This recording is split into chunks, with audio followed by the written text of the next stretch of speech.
Feel relaxed. Ask any question that bothers you, things you need to know about the discipline.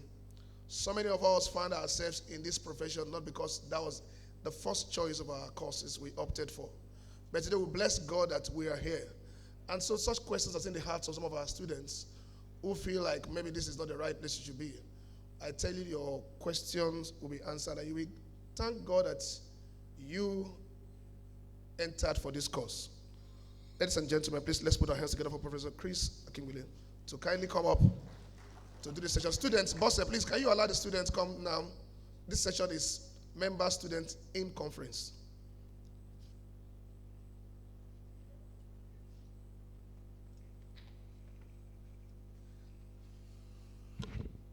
Thank you very much, engineer. My namesake, Christopher. I think he read my mind when he said some of us didn't choose agric engineering as the first choice. Years ago, I was also like that. But I think the best decisions I've ever taken, or God allowed me to take, is to remain in agric engineering departments. I wouldn't know if I've been able to achieve the little that I have so far and counting outside of agricultural engineering.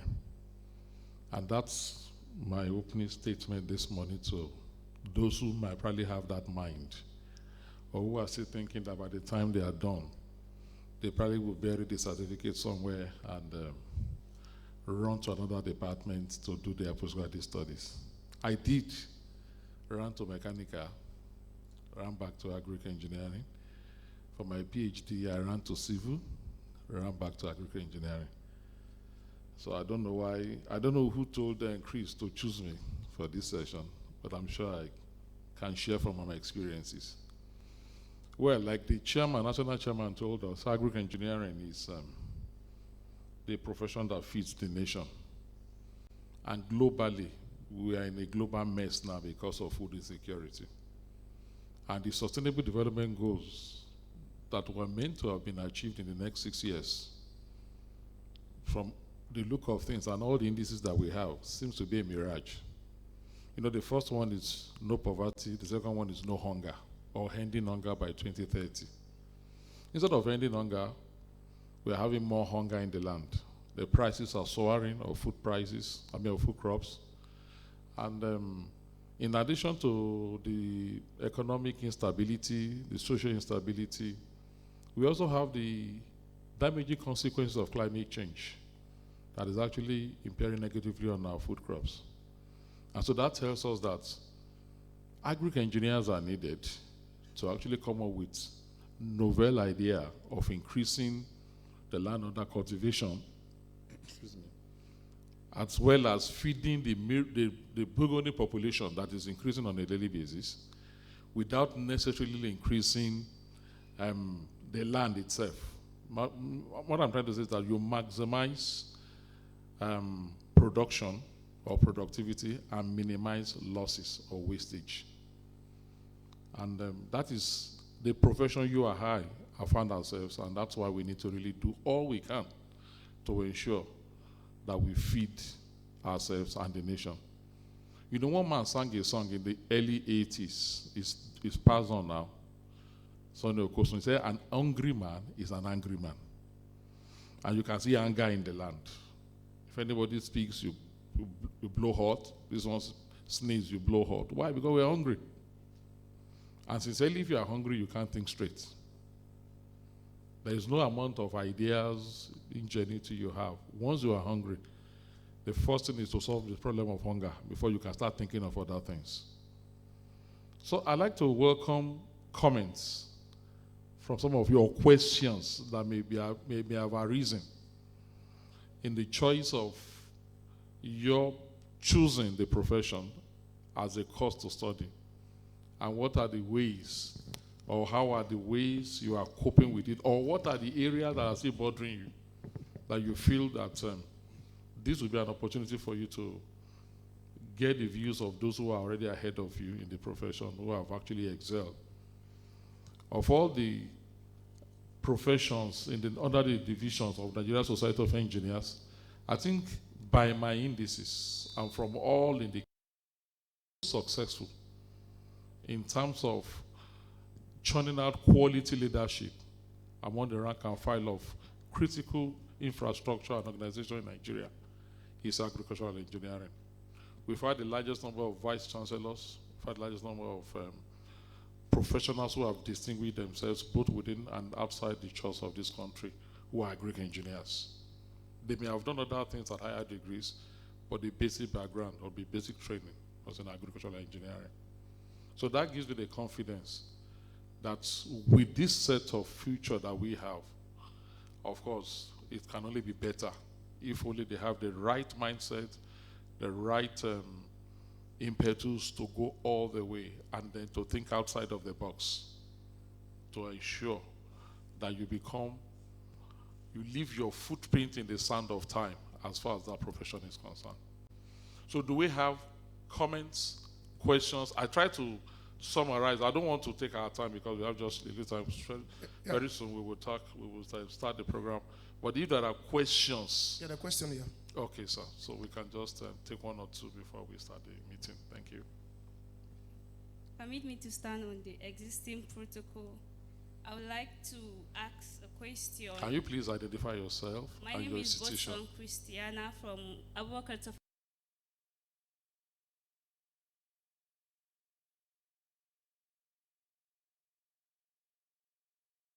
Ladies. I think the Wabe should clap for her. Yeah, we have an arm of agric engineering that is women in agricultural engineering, and they are here, and they are playing a major role in this conference. The coordinator is Professor Mrs. Kende Taiwo, former dean of the Obafemi University Ife. I'm sure he will be joining us online, and quite a number of distinguished people who are also here, Dr. Adamade, Madam Niae, and a lot of them. The job opportunities are endless, not only for women alone, even for the men. Endless. Let me tell you this, there is no part of the society that agricultural engineer cannot fit in by the training. You must have been trained through civil, strength of materials while you were coming up. You have had fluid mechanics. You have had rural water supply and sanitation, which is more of this thing. You've had farm structures. So effortlessly, if only you know your worth, you will get the job that you desire. There is also precision agriculture that is bringing electronics into agricultural engineering. First of all is agriculture. When I see my colleagues in mechanical that are fabricating materials, what are they doing? They were fabricating agricultural materials. And I'll tell them, you don't know as much as I know in this area. When civil guys tell me, what am I doing with dams? I say, who needs the water more? Is it you or me? What is the largest user of water in the world? Is it agriculture? So, there is nowhere you fit in. I mean, you put your mind at, and then you go for that you will not fit in. Is it in terms of, what is it called now? These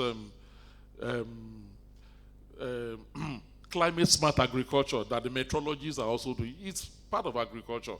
You are modifying what is it called now? The genes of crops. We call it cross hybridization to actually find the one that is climate resistant. It's still agriculture. You are talking of the nutrients in the soil. Why? So that the plants can take it for optimum use. It's agriculture. So there is nowhere, whether you are looking at tractor and equipment, you are looking at bank, there is a column in bank that deals with agricultural insurance. Just like you insure your vehicles and all that. In the unlikely event of the consequence of climate change, who bears the brunt? Why is it that only the farmers are the ones that are at loss at the end of the day? Once you ensure that, even if there's flood, like we experience in some parts of Nigeria and all that, you know you are not totally, absolutely at loss. They do that, you know, in some civilized countries or well-advanced countries of the world. So I don't know of any spare that you want to. Is it avionics when you have drones to monitor whatever, insecticide, fertilizer, fertigation, and what have you? I am not aware of any area, I'm sorry, that an agric engineer cannot work. I guess that answers your question. Thank you. Another question, please.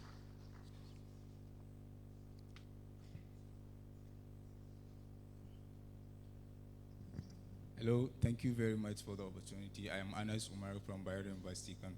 I can hear you are talking about the opportunities in agricultural engineering and how it enters a lot of various parts of engineering.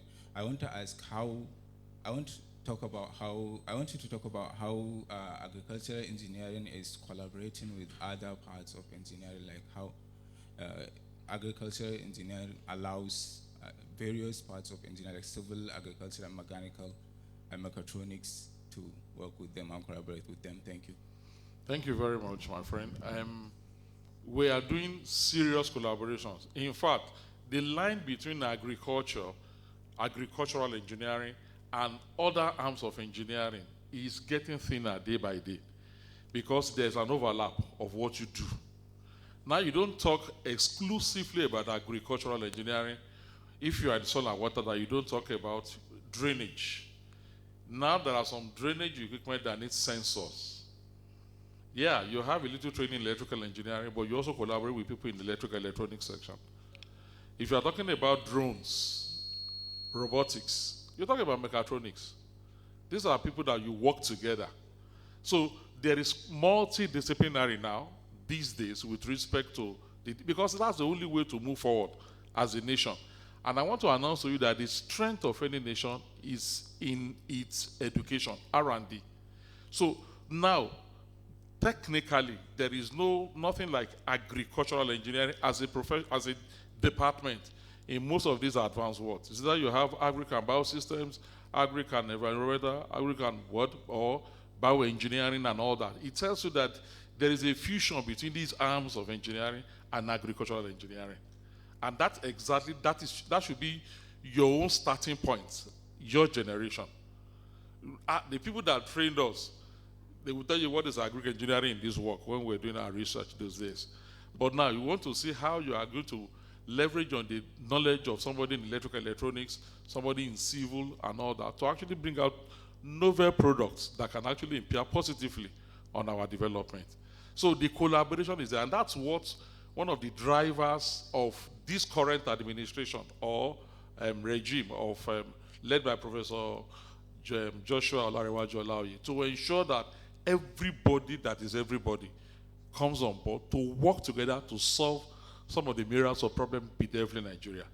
So you cannot, as a final year student, now just decide to have a project that will only be rigidly restricted to your department. You collaborate with others to have something good that can solve our problem. We should move away from research that will just be on our shelf to applied research. And again, that is why TED Fund is actually showcasing, interestingly, sorry for that aggregation, I'm a member of that group, that is showcasing products that can be taken up in our society so that we minimize. Can you imagine if we are still importing toothpick, we're importing cotton board, yet we export trees, a log of trees, but we import those things. We have cocoa here, we import chocolate. You know, that Nigeria has 4 refineries that are not working, and we have to import fuel. It's something that should get us thinking. So that is exactly why collaborative research is very important, is key and critical for national development. Thank you very much. One more question, please. Just one and the name, because some of the dignitaries are here now. Good morning, sir. My name is Inari Ogenoga from University of Benin.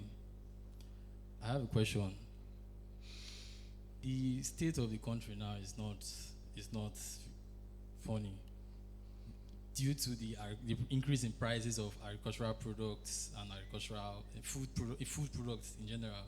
So to tackle that issue, we need to resort to emerging technologies in agricultural engineering.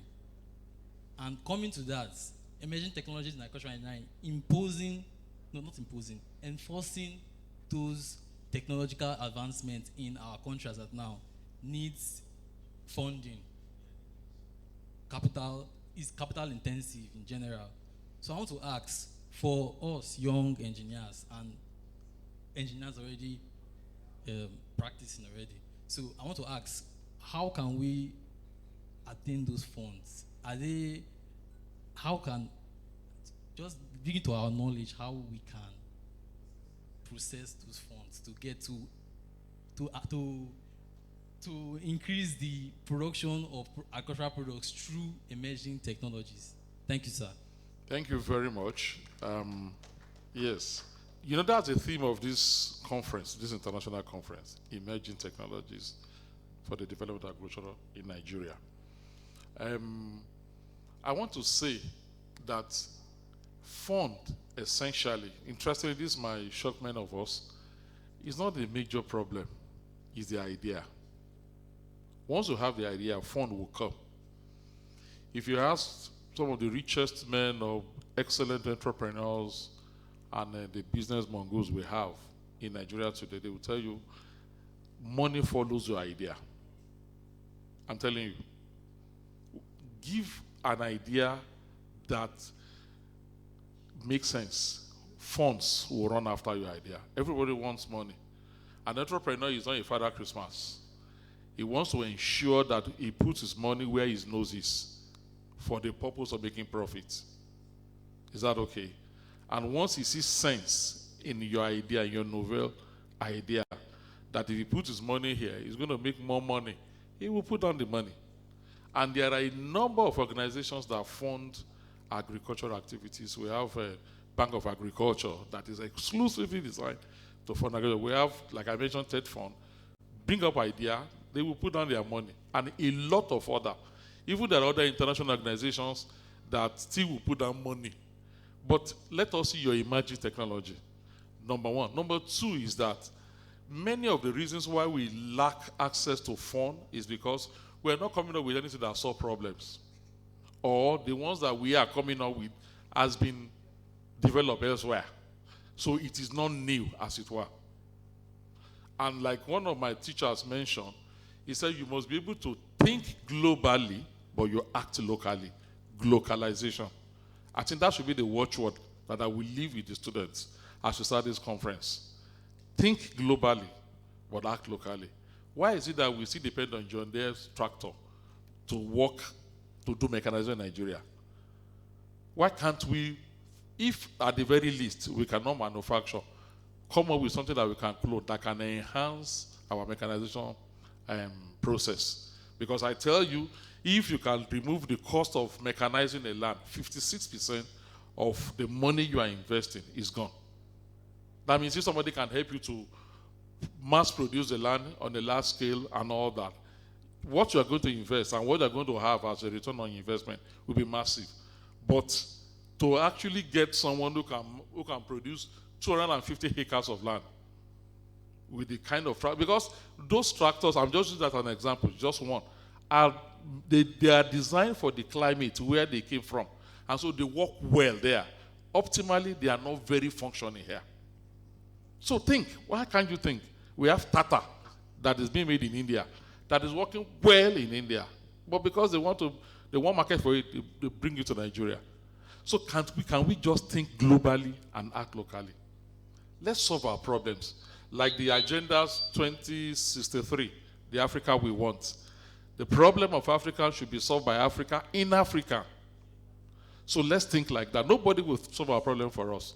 Whether they give us aids and all that, is because they are putting their money where their nose is. And until we rise up and solve our problem, sincerely, we may just be on a journey that is leading us nowhere. But come up with the idea. The fund will come. I think I didn't bore you. Let's welcome Engineer Christopher Ayidu as the leader. So let's put our hands together for him.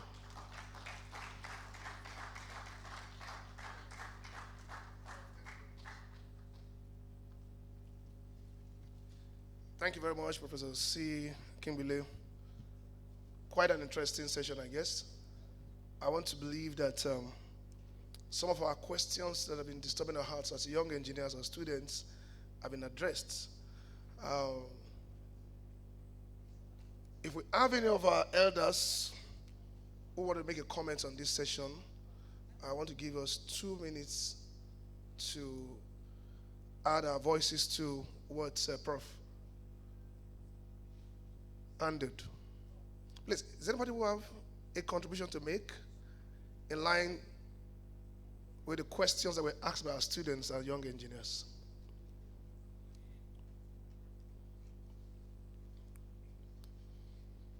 Yes, please give it to our mama over there. Good morning, everybody. Good morning. I think everybody's an engineer here, so I'm engineer Aregbeshola from OAU. I just wanted to address the comment by the young lady, Christiana, yes. And many times when the young people talk about job opportunities, they are really looking towards white-collar jobs. In recent times, I've had a rethink. Most of people that are in private practice, making use of the knowledge that we know, are not agric engineers, and they are cashing in from it. So many times when we are looking for job opportunities, we might need to look beyond the white-collar jobs. I will share a very brief experience that got me thinking 2 years ago. I met someone who I've been friends with, a medical doctor.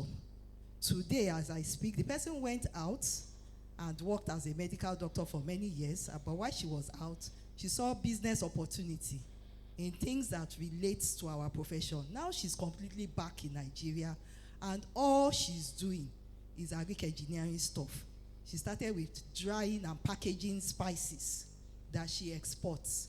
Now she's into farming. This year she bought some land, got a tractor, and started farming. She's a medical doctor. She has refused to go back to the medical profession. She's a female, and that's why I want to use her as an example. And how did I know? She started consulting me. She doesn't know things about moisture content. She doesn't know things about bulk density. She doesn't know things about quality. She doesn't know things about the right varieties to plant. But each time she needs advice, she comes to me, and I told her, yeah, you just came to my profession and you're cashing in on it. So I said I will stop giving you free consultation. You have to begin to pay, because as a medical doctor, if you go for consultation, you pay before they even see you at all. You collect cash. They collect cash. So those are small areas. People come and ask you about moisture content. You just tell them freely. And those are areas, even for those of us in academics, that we can cash in on. So as we were told earlier on, the opportunities are so many. But unfortunately, sometimes we feel as if we don't measure up. We feel ashamed of our profession. I think we should be more bold and glad to be agricultural engineers. Thank you. Thank you very much. Please, let's put our hands together for her. You know, not many of us tell people out there that we are agric engineers. Sometimes when they ask us, what's the profession? Some will say, I'm civil. Those of us who are red soil and water. And the farm power people will say mechanical, because we are not so proud of the course. But quite frankly, people out there envy us, but we are ashamed of ourselves. I think it's high time we started letting the world know who we are. There's a need for proper advocacy. Nobody's going to advertise us. Nobody's going to tell the world who we are other than ourselves. Yeah, Kevin, please give it to Professor Akintola. Doctor, put your hands together for you. Good morning, everybody. I think this is a session that is so fascinating. Unfortunately, I believe all the students are here. Yeah, some of them are on their way, about most 90 of them. Fortunately, I'm the coordinator for the students. Okay. And we are thinking it big. I operate in the private sector, and I don't have any regret that I did agricultural engineering. I'm a civil engineer, like he said. I'm a mechanical engineer. I'm an electrical engineer. And I'm a facility engineer. Anything engineering. I tell people my company is a company that does all engineering. Though I'm an agricultural engineer. When I need the expertise, I call them, come and sit down. You are the expert. I'm the MD. I call myself managing partner. So I'm the MD. I will talk about the money, you talk about the job. Maybe I go back to how I started. I'm an NSC person. I'm a professional development person. Since I came into NSC, I see that passion that I must bring in the first calling, the agricultural engineer, to realize their dream. My first job, I had my first corporate job with Coca-Cola. While others were going, it was this management training thing. While we were going, all of them were having maybe 30 minutes, 1 hour interview. But when it came to my turn, I had only 5 minutes interview. I was afraid. I thought I would not be taken. But somebody on that seat, when they checked my certificate, because I've gotten my master's, he checked, he said, you people, Greek is the same thing as mechanical. So I went into Coca-Cola, and in Coca-Cola, you are the engineer, whether civil, electrical, instrumentation. So if you talk about anywhere, I can tell you I have a stake in it. And from there, I moved to Unilever. Okay, can you just wrap it up in 1 minute? Sorry, the reason why I had to go back is because we are talking to our students. Please give us that opportunity when you are ready. No, the other one. Okay. So 1 minute. where am I going? I tell people I'm part of those who normally interview students in Korean, in NSC. Many of our students are into power, solar. Today I said that is his thing in solar system is agric engineering. We study rural electrification. Yeah. It's not the grid. Stay within that rule. If you are talking about structures, we have lecturers who are in structures, who are engineers. So the first thing is that you must be bold to identify yourself. Who are you? If you don't realize whom you are, then you have missed it. When you realize whom you are, now look at the strata. Pin 1. If it's soil and water, go to boreholes. If it's electrification, go to solar. Go and study it in total. They need you. And I want to encourage us, if you are into farm power, that is where you want to go to. Go to the mechanic workshop, learn how to do it. Go to the tractor workshop, learn how to do it and do it fine. But it's unfortunate that many of us are running away from the fact. I want to encourage the lecturers, please tell them there is a job out there. All those jobs are your jobs. They don't belong to them. It belongs to us. And I want all those who are already graduates or about to be graduates, look for mentors. People to mentor you. You may not be able to get the real fact, but those who are outside are there too. When somebody wants to discourage you, tell them you cannot be discouraged. I'm available all the time. The only time I'm not available is when I'm sleeping. I tell them in NSC, I tell them in anybody I meet, I'm available all the time. And I want to get more people into this profession, doing the right thing and being celebrated. Thank you. Thank you very much, Engineer Kintola. All right, let's give it to a lady first before. Okay. Good morning, everyone. I would like to stand on the existing protocols. My name is Engineer Antia Odo. I work with the Federal Ministry of Water Resources and Sanitation. I want to encourage our lecturers to make it a point of duty to always take students on study tours to irrigation schemes. Because if they have the first-hand information about the practical aspect of agriculture, honestly, they will be grounded and nobody will be asking for any white-collar job. Those who are in the northern part of Nigeria, they have more opportunities, and in states where we have irrigation schemes and projects, you need to visit some of these schemes because there are lots of interventions going on. Thank you. Thank you very much for that information. It's very key. Very key. Please give it to the next person there. Myself? Okay, yeah. Next. Thank you very much. My name is Ademilu Yinka from Inkami Lori. Fortunately, I was not here when the student asked question. I asked one of my colleagues what the question about is talk about marketability of agricultural engineering. When I finished my service, I was retained in income. Later, I moved to Lagos to work with Dash Engineering. In that institution, they only employ chemical engineer and mechanical engineer. Please, what's income for those of our students? I'm from student income is National Center for Agricultural Mechanization. The only institution in sub-Saharan Africa that has the mandate to mechanize agriculture. You need to come and see us. Now, clap for income now. Please. So when I was to be interviewed, Professor Makanjuola interviewed me for the job. The question he asked me, how good are you in engineering design? Professor Makanjuola is asking that question. What will I say? I say, I can try. I say, the engineer doesn't try. Either you know it or you don't know it. Praise the Lord.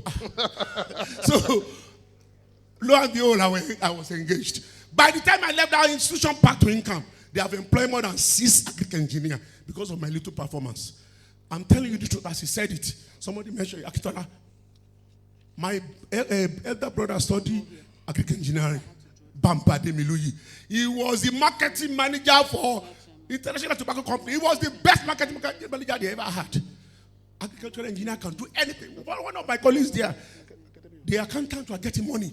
He just went to go and do it. I said, I can do it. He did account within 2 years. He became chartered accountant. Engineer Amsat. He became chartered. We can do anything. Others cannot do what we are doing. So we are the best. Go out without boldness and you get the best in Jesus' name. Thank you very much. I'm not in church. It's okay. It's okay. It shows the passion. Yeah, please give it to the next man there. The next man, please. Mama Makama, just hold on.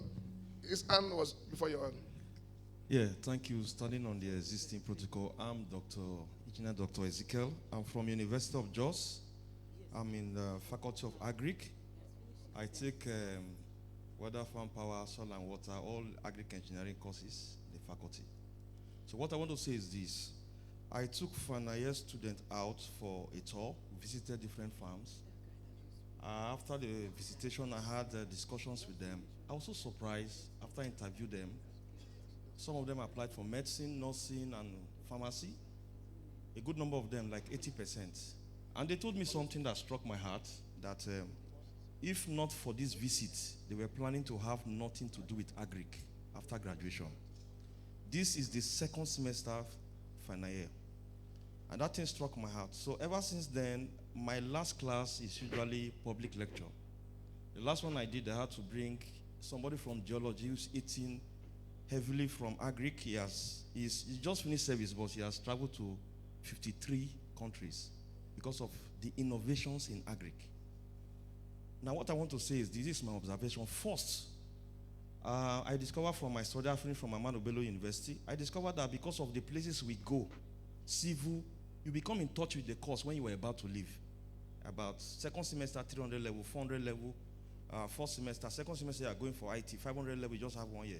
So if you do numerical analysis, you do differential equation and all of that, it is not yet domesticated to solve our problem. It's still open-ended. Now, we need to revamp our curriculum to fit into what we're talking about. That's one. Number two, most of our lecturers are teaching with depression. They don't have hope in the profession. They don't need to see it, we see it. So you need to be motivated for somebody to see good in what you're talking about. Then number three, it's very hard for you to determine your journey when the vehicle has already started. Like you didn't apply for agric, you just found yourself there. I too struggled to leave agric engineering. It got to the time as like maybe among the first 3 best students, then the department, then they said no. I think one time I wanted to go to either civil or electrical. But you find a good number of, like those who applied in my class, it's only about 30 of us, only 3 applied. So I think 3 things I want to say. The lecturers need to be motivated. The students, they should stop once you have entered. Allow yourself, because most of them study with depression. Why is it that we are in it, we don't see the opportunities? Last time, 3 weeks ago, I was with medical doctors from teaching hospital. 30 seconds, please. Yeah, sorry. A teaching hospital. A good number of them were teaching them greenhouse farming, irrigation farming, and all of that. These are medical doctors, consultants. They see opportunities in our land, but we don't see it ourselves. That's what the power of what depression can do. So I want to say that the curriculum should be revamped. Teachers should teach with motivation. Students should be motivated. Thank you so much. Thank you very much. I am Engineer Mrs. Musa Makama. I am from the Federal Polytechnic, Bidda. Just like several speakers have said, I wanted to be an architect, but I found myself becoming an agric engineer. I want to talk to our younger ones this morning. In school, why are you there?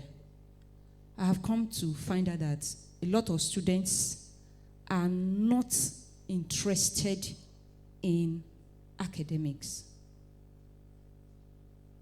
No, let me say agric engineers. why are you studying that course? If you have found yourself there accidentally, that's not bad enough. Please concentrate. Generally, this generation of younger ones are not interested in academics. You want to make quick money. So while you are teaching, somebody is on the net, online, fiddling with how to get money. One of my students told me, he said, agric engineering is a scam. And I told him, get out of this department. You're a bad egg. Number 2, your final year project in selecting a topic, like Professor Akingbili said, think globally, but act locally. In Nigeria today, there are areas where we have problems. Think about such things. Don't just take any topic for a final year project. Look for something that when you lay your hand on it, it will feed you all the days of your life. I have a student, she's here in Abuja. She worked on the physical properties of some spices. And when she left, all she needed to do was to produce spices from those seeds. Mixed spices. And she's making money. I have a project on African locust bean. 30 seconds, please. And that project has never been in that dimension. Today in my locality, it's helping farmers to do what? To decorticate locust bean. Getting the powder, which is a local material for the pharmaceutical industries. And it's making money. So please, let's look inward. Let's not be conscious of making money, but be conscious of making impact in agricultural engineering. Thank you. Let's celebrate Dr. Makama. Thank you very much. It's been a very interesting time. I'm sure our students, a lot of our questions have been addressed. For 2 minutes, I want to ask some of our elders who are here, one of our founding fathers. How many of us actually chose agricultural engineering as a choice to be read in the university? That was your first choice? You didn't land accidentally?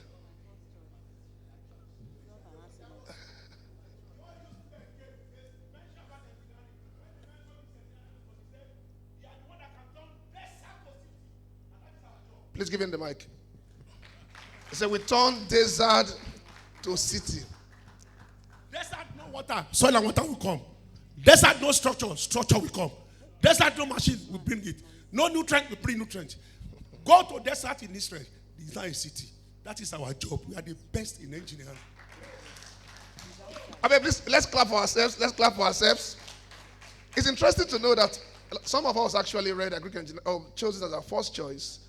A good number of us find ourselves here accidentally. Whether by accident or by incident, it has turned out to become the best discipline, quite frankly. I have no regret. I run a construction firm and a consulting firm. I don't like calling it a civil engineering company. Because more often than not, whenever we say construction, what comes into the minds of people is civil. We construct, we build, we fabricate, we miss. So construction is not limited to civil. So you ask what I do, I run a construction firm. Somebody over there? You are a developer. All right, I think it's been a very interesting time and beautiful moments. I'm sure, boss, you were happy you came to our midst. Electrical, you are welcome to be part of us. This is the discipline where everybody congregates. Mechanical finds herself here, electrical, civil, chemical. All of you can find a place, a destination here. We are an integral part of all the engineering discipline. There's no gainsaying the fact that this is the most versatile engineering discipline. If you know I'm saying the truth, why don't you put your hands together for this great profession?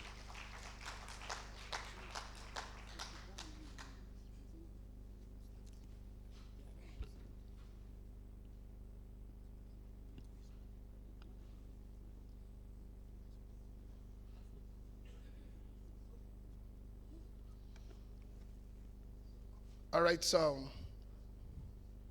okay, I think we're out of time, but I'm sure with these few points that have been raised, you've been convinced beyond all reasonable doubts that this is the best place to be. We are the future, we are the hope of our country, and not just Nigeria, but everywhere in the world. It's my pleasure to announce to us the arrival of National Chairman, who was here before most of us, the National Vice Chairman, some NEC members, our elders and fellows, members, young engineers, students, gentlemen of the press, ladies and gentlemen. I have the honor to recognize the presence of past chairman of this great institution, Professor S.M. Musa. Please, can we put our hands together for him? Thank you very much. It's good to have you. We also have in our midst one of our legendary elders. I will also introduce him again when some of our dignitaries come here.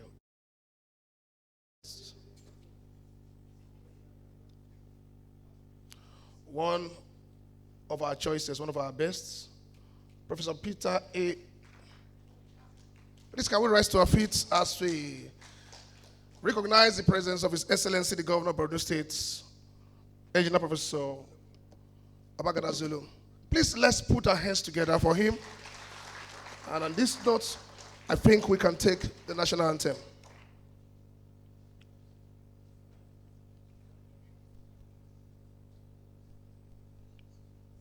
Can we rise to take the national anthem? Make way, if you don't mind, please give us can you play it for us? Some of us are still struggling. Nigeria, we hail thee. All right, please, can you?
Thank you very much. Please, as we remain standing, we invite Professor Adama to do the opening prayers. Or we can take the second stanza of our old national anthem. No, the new one. Okay, the new one. Yes. Please, can you give us the lyrics again?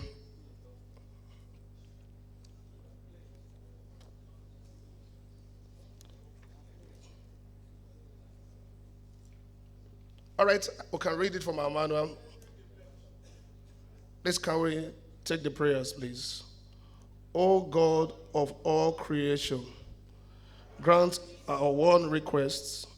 Help us to build a nation where no man is oppressed, and so with peace and plenty, Nigeria may be blessed. Amen. Thank you very much. You may be seated. I want to, first of all, recognize the presence of the chairman of the occasion, the president of the Nigeria Society of Engineers and chairman in council,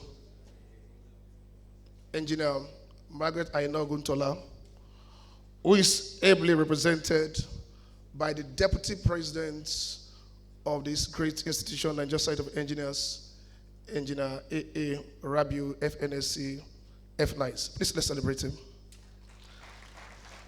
Thank you very much, our president. We have also recognized the presence of His Excellency, the Governor of Borno State, who happens to be a special guest of honor. In-house, not borrowed, one of us. Once again, please, let's celebrate him. Professor Zulum Babagana Mohammed, FNSC, FNIE, and many other MNI, I guess, also. I have the singular honor also to recognize the presence of Professor Peter A. Onwalu, President, Africa University of Science and Technology, one-time President of Academy of Engineering. Please put your hands together for him, FNSC, FNIE as well. It's good to have you in-house, not borrowed. We also have the MD of NCAM, Dr. Kama Abdul Fagar Rashidi. Please pardon my pronunciation just in case I didn't get it right. FNSC, I guess it should be, and FNIA, it should be.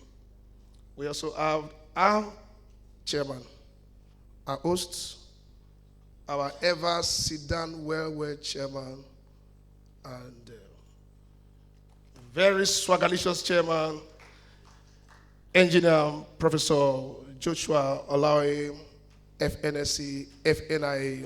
Please, let's celebrate our own. Let's celebrate our own.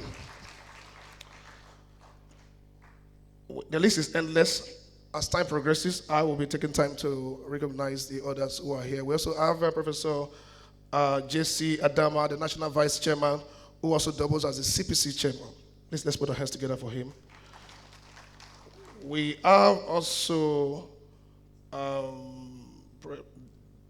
Engineer Dr. Taye, our LOC Chairman. Please put your hands together for him.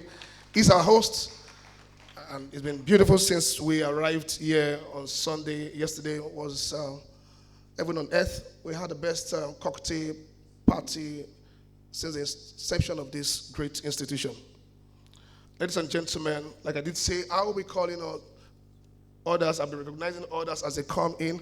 In the meantime, I want us to bring to the podium the chairman of this great institution to do his welcome address, Engineer Professor Engineer Professor J. Alawi. Please, let's put our hands together for him. Fellow of the Nigeria Society of Engineers, fellow of the Nigerian Institution of Agricultural Engineers. If your hands are not too busy, please, let's celebrate our own. He's also the world president of INSTRO. He will tell us the meaning of that. Once again, let's put our hands together for him.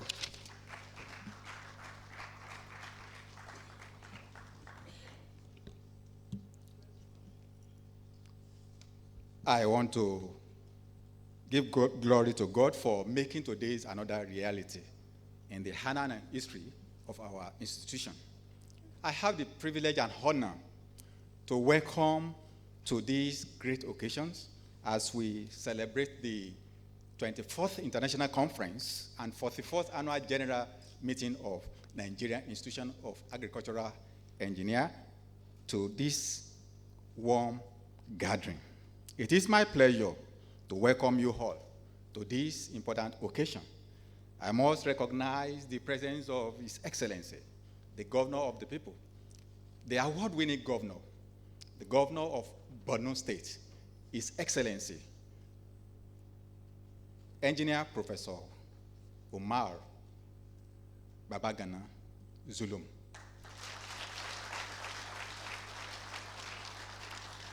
It's a name in million, and his name resonates to us, an achiever, one who has the heart of human being into his heart. We can see the wonderful thing he's doing almost virtually every week. We can see the way he touches life and he moves things around, even in his domain. That has transcended beyond his domain to other parts of the country and Africa at large, until he was given this award of one of the best-serving governors recognized globally. I have the honor to welcome you, sir.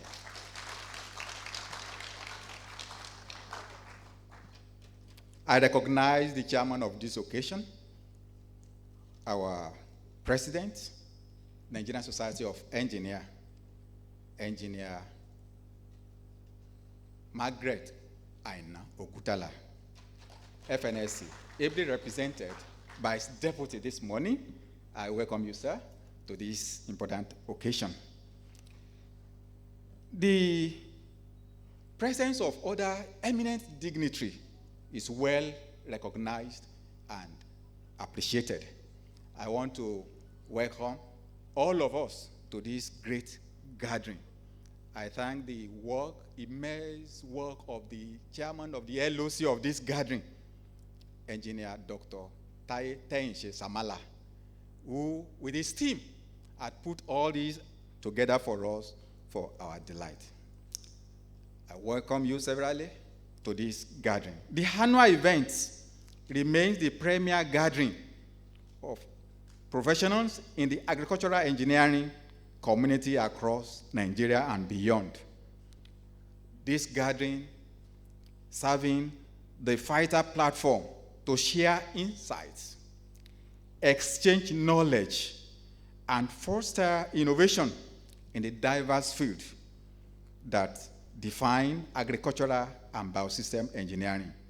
I am thrilled this morning to see a convergence of esteemed delegates from various sectors, including government agencies,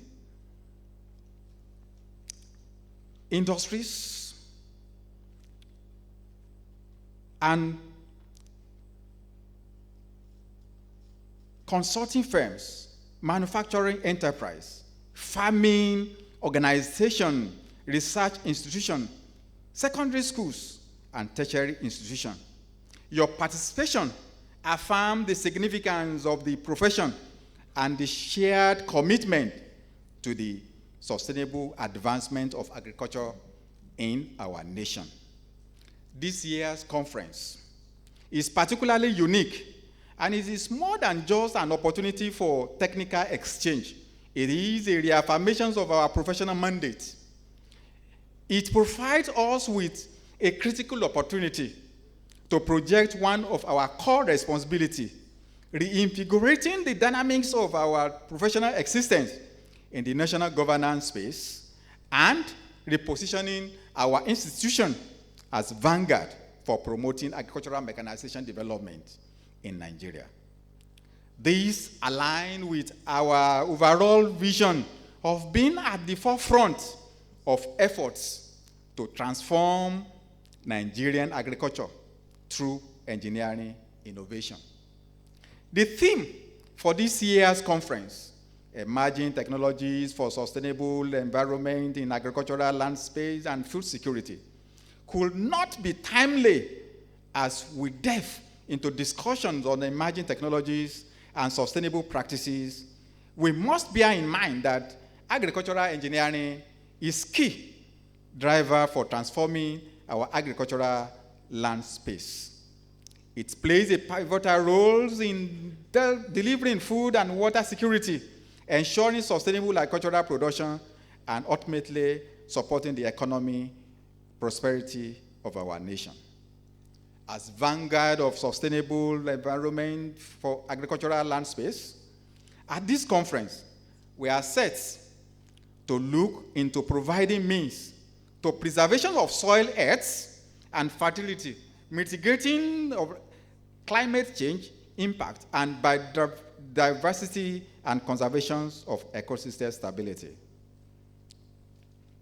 Sustainable agricultural practice contributes to the reductions of greenhouse gas emissions and enhance the resilience of agricultural lands against climate change.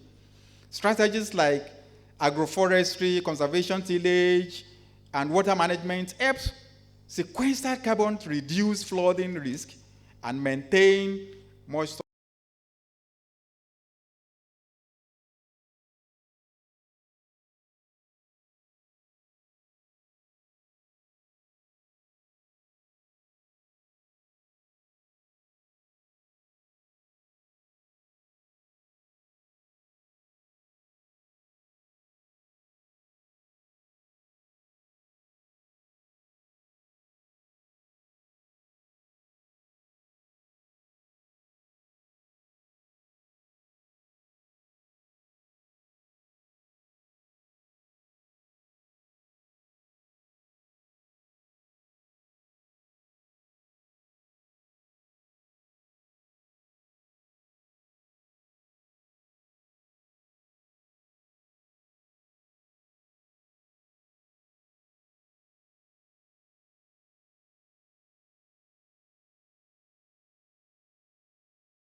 To our sponsors for their unwavering support.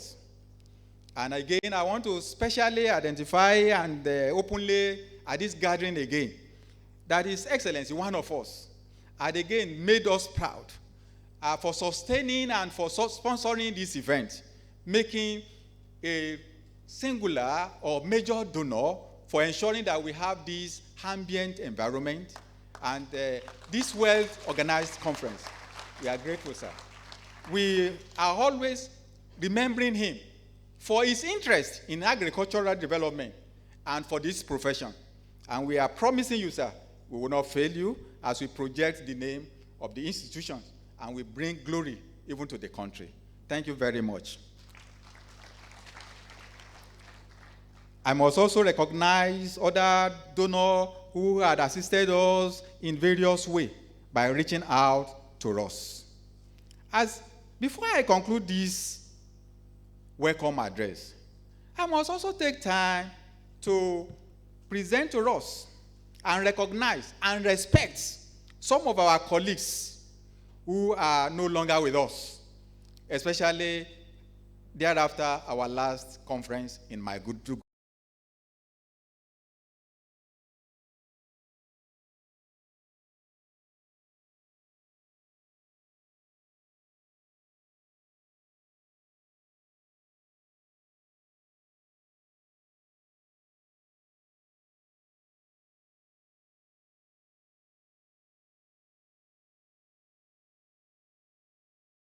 Odigbo, who also was called home shortly after our last conference. Late engineer Dr. E.M. Oyekwena is one of our founding fathers of this institution. He was called home recently, where we have a celebration of his home calling. We have the presence of some of the family members, even here present with us. You'll be duly recognized as the program progresses. Our regards to Mommy. We respectively send our commiserations again to her and the family at large. I also want to recognize late Mrs. Jane Hudo. And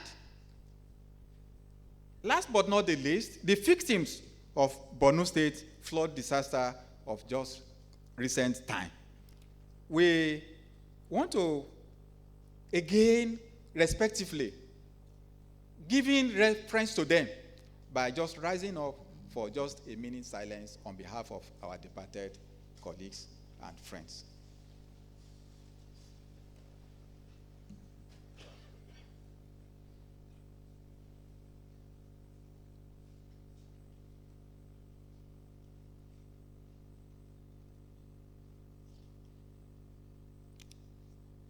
May their souls rest in perfect peace. I also wish to I must commend the painstaking effort of all members of the conference organizing committee and our chief host at this conference, Federal Department of Rural Development. The director has done a yeoman work.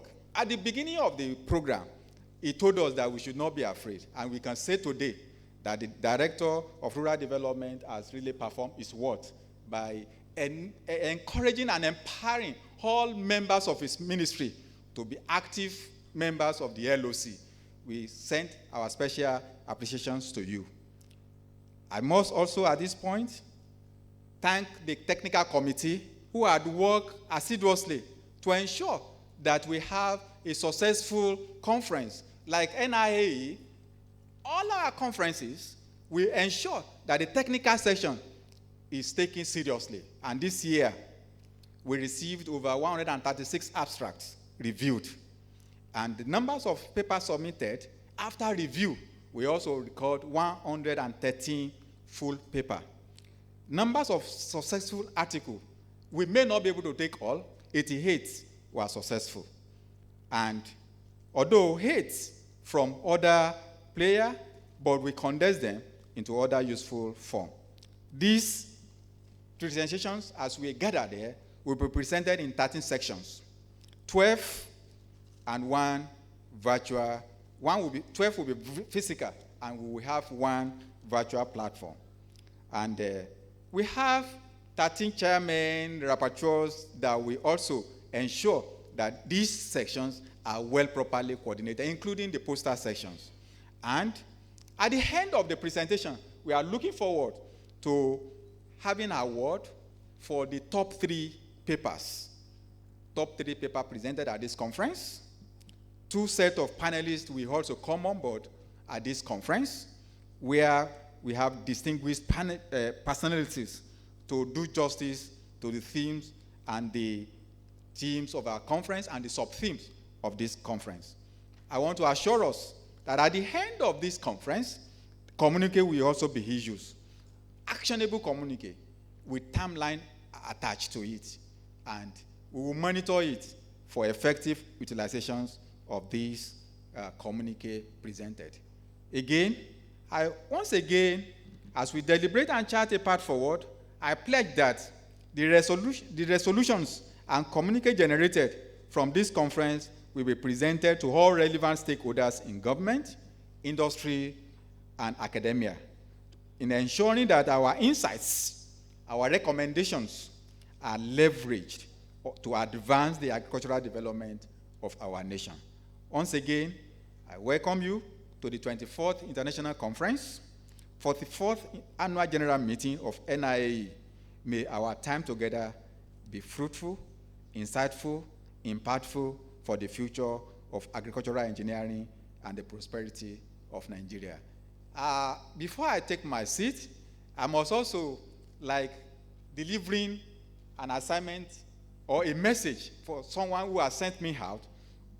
Just last week, I have the privilege and honor to also be sponsored to the inaugurations of the ISRO president as a global assignment, and His Excellency also play an active role in sponsoring us for this important assignment.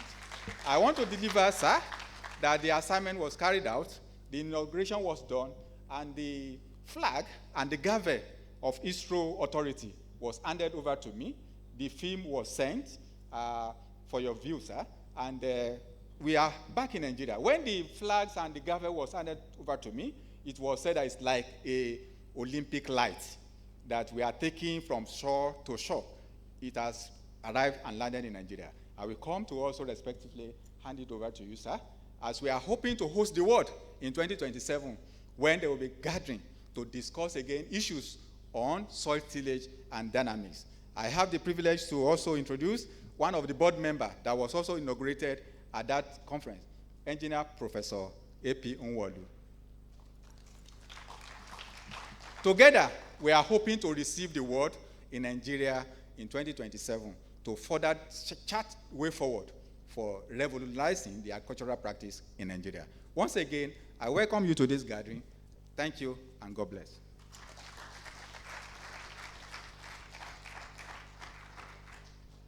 Please, if you want to clap, clap.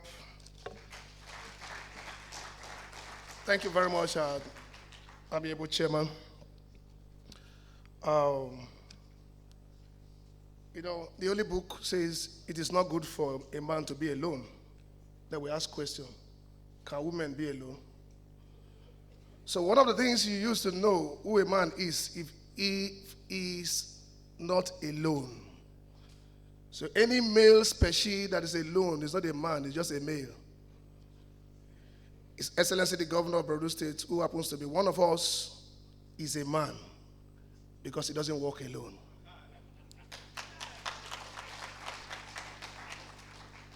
I have the singular honor to recognize some of the men that accompanied him to grace this great occasion.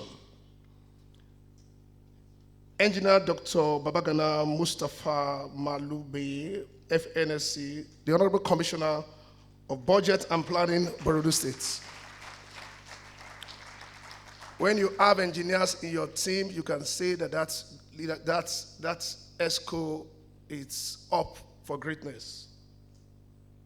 There's no gainsaying the fact that Borno State is the best state for now. Last year we were in Borno, and some of our members began asking, is it not possible to go on secondment? And we are asking, and I'm going to bring that to a member of the House of Rep who is here,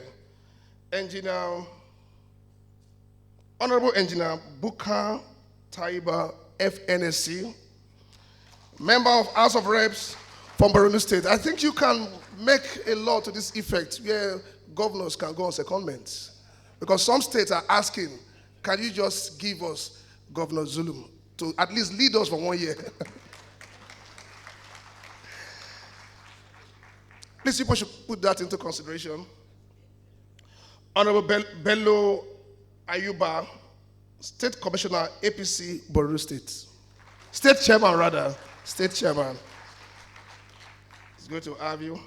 Barrister Issa Burutai, Commissioner, National Population Commission. Please, let's celebrate him. We also have Honorable Inwu Kubo. Kubo? Inua, okay, Inua. Borno State APC chieftain. And of course, the most glamorous AGM we've ever had in the history of this institution was held in Borno last year, precisely Maiduguri. 2 years ago, I was the LOC chairman of Asaba, and Professor Babagana Mohammed came to meet me and said, whatever we are seeing here will just be a tip of the iceberg of what we're going to see in Borno. And true to type, when we got there, it was beyond a divisional conference. It was NSC conference, powered by Niae. All these were possible because we had the leadership of the LOC chairman for that conference, Engineer Professor Babagana Mohammed, FNSC, FNIA, one-time Vice President of the Nigerian Society of Engineers, and a friend and a brother. Please, let's celebrate him. You hosted us very well last year. You put us in government house. For the first time, some of us slept in government house. I need to see before you go. I need to have a touch of that glory we felt last year. Yes, all of this is because of His Excellency, the Governor of the best states right now. Amidst the crisis that they faced, they are standing tall. It tells how deep their root is. Ladies and gentlemen, to do the opening speech, the chairman of the occasion, our own amiable, indefatigable president like no other, the first female president of the Nigerian Society of Engineers, Engineer Margaret Aino Oguntola, FNSC, ably represented by our own distinguished, ever-dynamic Deputy President, Engineer A.A. Rabiu, FNSC, F-NICE. Please, let's bring him up.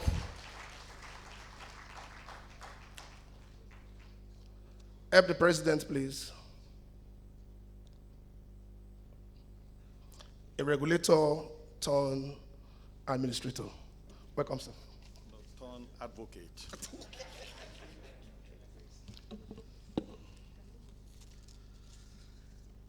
A'udhu billahi minash shaitanir rajim. Bismillahir rahmanir rahim.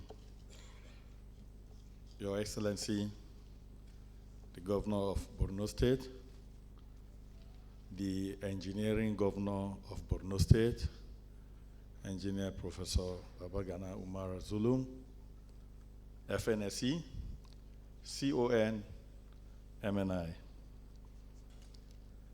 The National Chairman of the Institution of Agric Engineers, Engineer Professor Joshua Olarenwaju Olaoye, FNSE, past President of the Academy of Engineering, Engineer Professor Azikiwe Peter Onwalu, FNSE, FAEng. I can see a lot of dignitaries here, particularly those in the company of His Excellency, the Governor of Borno State. I recognize all of you. Let me also recognize the Dean of the Faculty of Engineering of the Bayero University, Kano, my alma mater, Engineer Professor M.S. Abubakar. Executive committee members of the NIAE, fellows of the NSC and NIAE here present, distinguished ladies and gentlemen. I'm here representing the president of our great society, Engineer Margaret Aino Oguntala, FNSC, who would have loved to be here herself, but had to attend to other official functions in Lagos. And today, this particular conference is also clashing with that of the structural engineers, of which I am a fellow, and I would have preferred to be there, but the president asked that I have to come to Agric to represent her.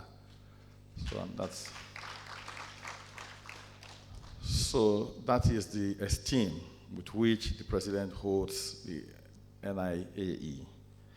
And so she's given me a speech to read on her behalf, and I will read as follows. I am delighted to be with you today as chairman of this event, being the International Conference of the Nigerian Institution of Agricultural Engineers, which is the 24th in the series, as well as the 44th annual general meeting. This gathering is indeed timely, given the critical role agriculture plays in our nation's economy and the challenges that our agricultural sector faces.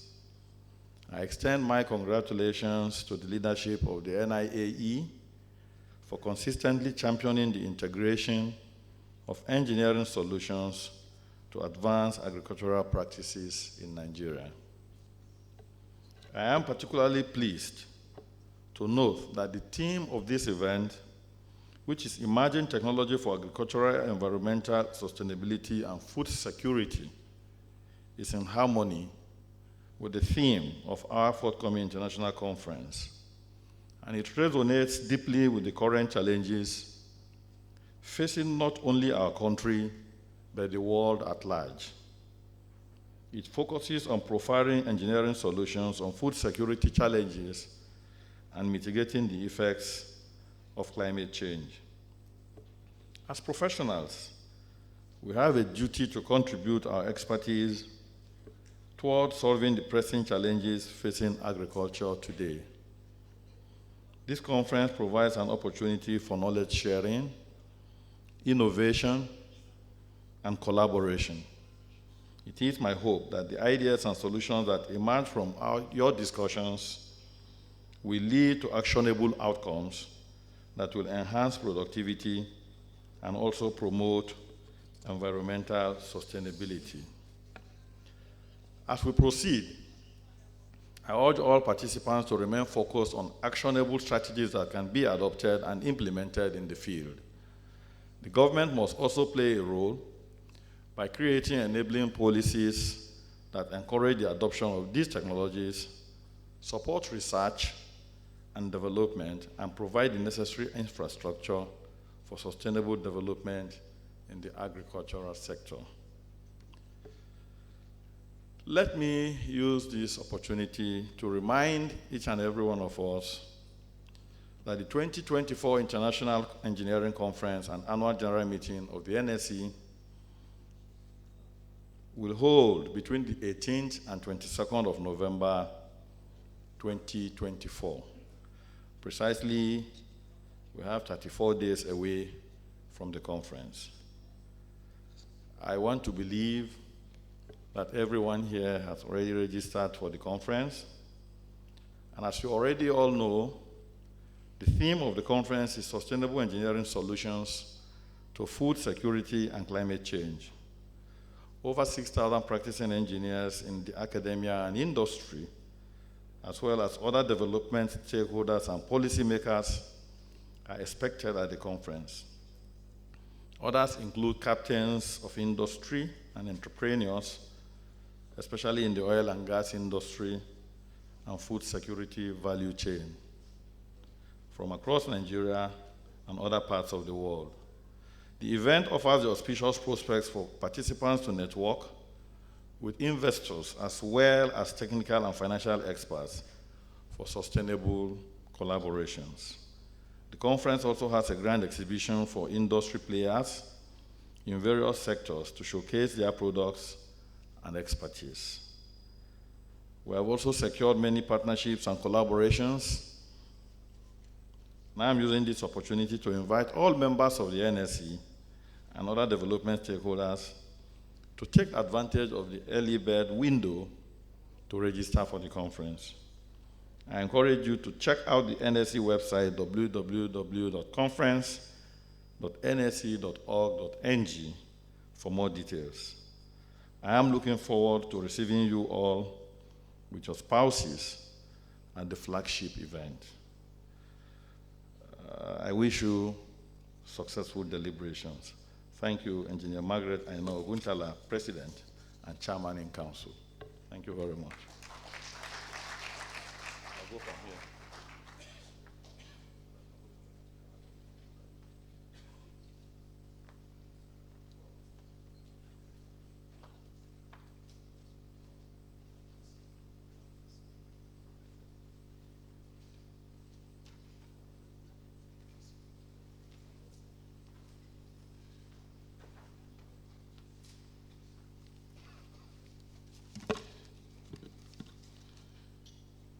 Thank you very much, Herr President. That was a brief, concise, and a complete speech.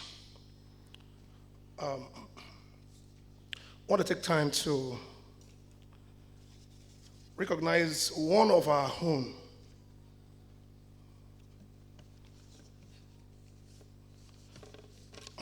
One of our own who coincidentally is the chief regulator of engineering in Nigeria, Engineer Professor A.Z. Abubakar, FNSC, FNIA. Please let's celebrate him, the President of Korea. Before you came, sir, and before His Excellency also arrived, we had a session with our students where one of them asked a question. What are the job opportunities for agric engineers, especially for the females? That question was rightfully answered and tackled. I could tell you today that this profession or this discipline is one of the few of the engineering disciplines that have produced a governor. You didn't hear me? And not just to produce a governor, but the best of its kind. You didn't hear me? And also, we also have the current president as one of us, a past chairman of this great institution. With these few points of mine, I think I've been able to convince you, beyond all reasonable doubt, that you are in the best profession. If your hands are not too busy, you will clap for yourself.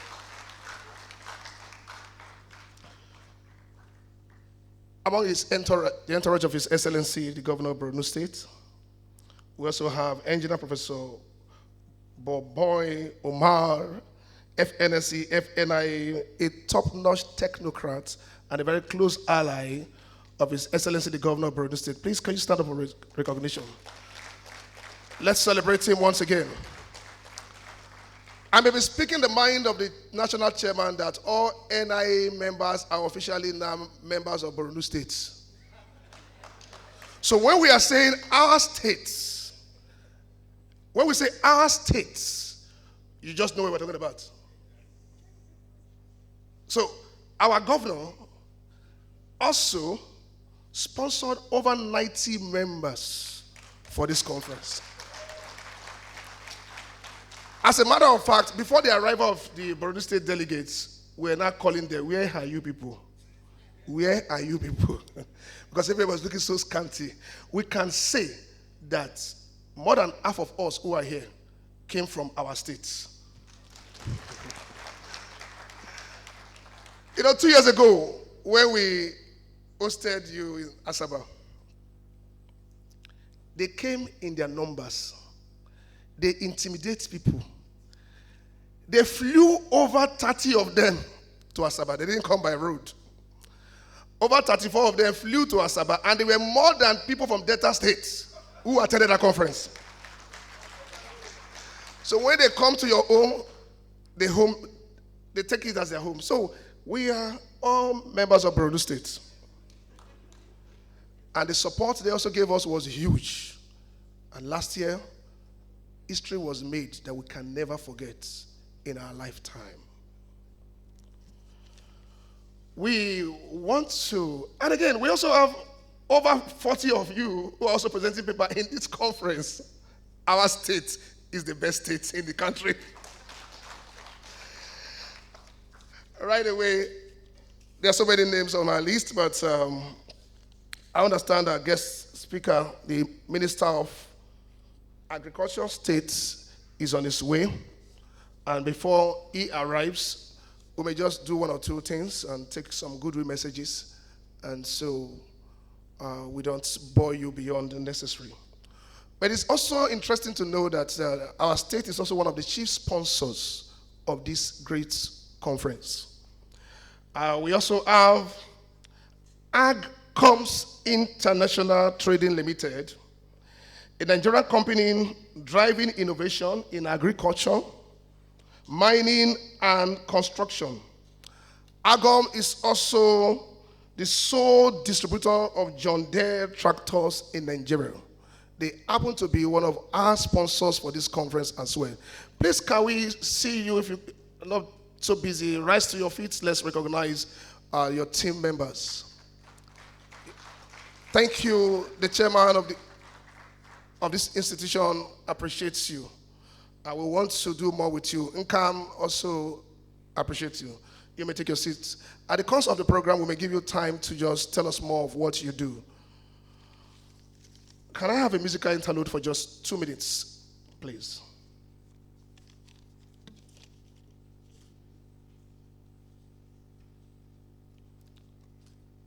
Make way.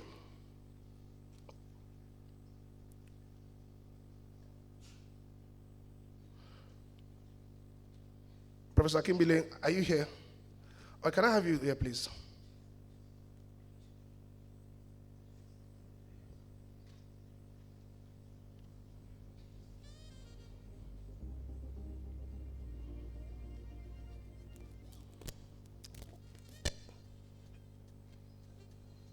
Increase the volume a little bit.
All right, please. All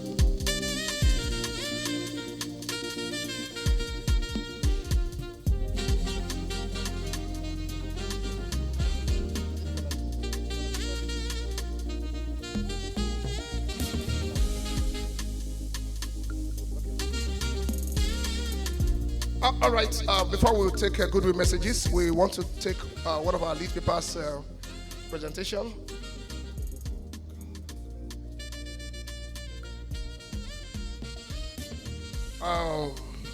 We have 3 lead papers presenter this morning to do the papers.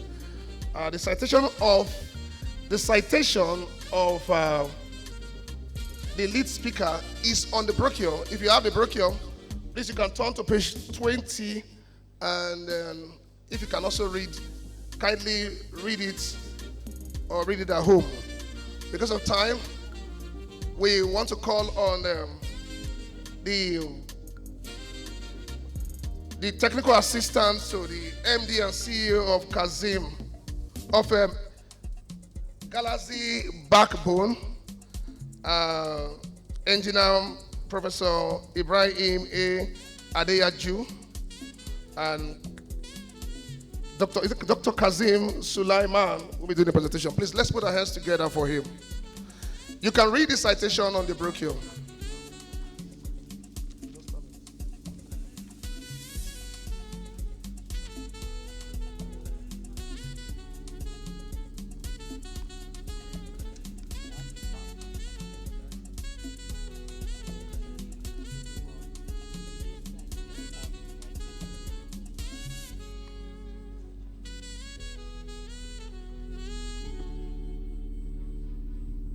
Good morning, ladies and gentlemen.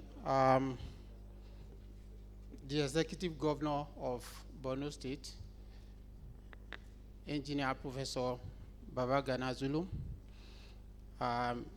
the Chairman,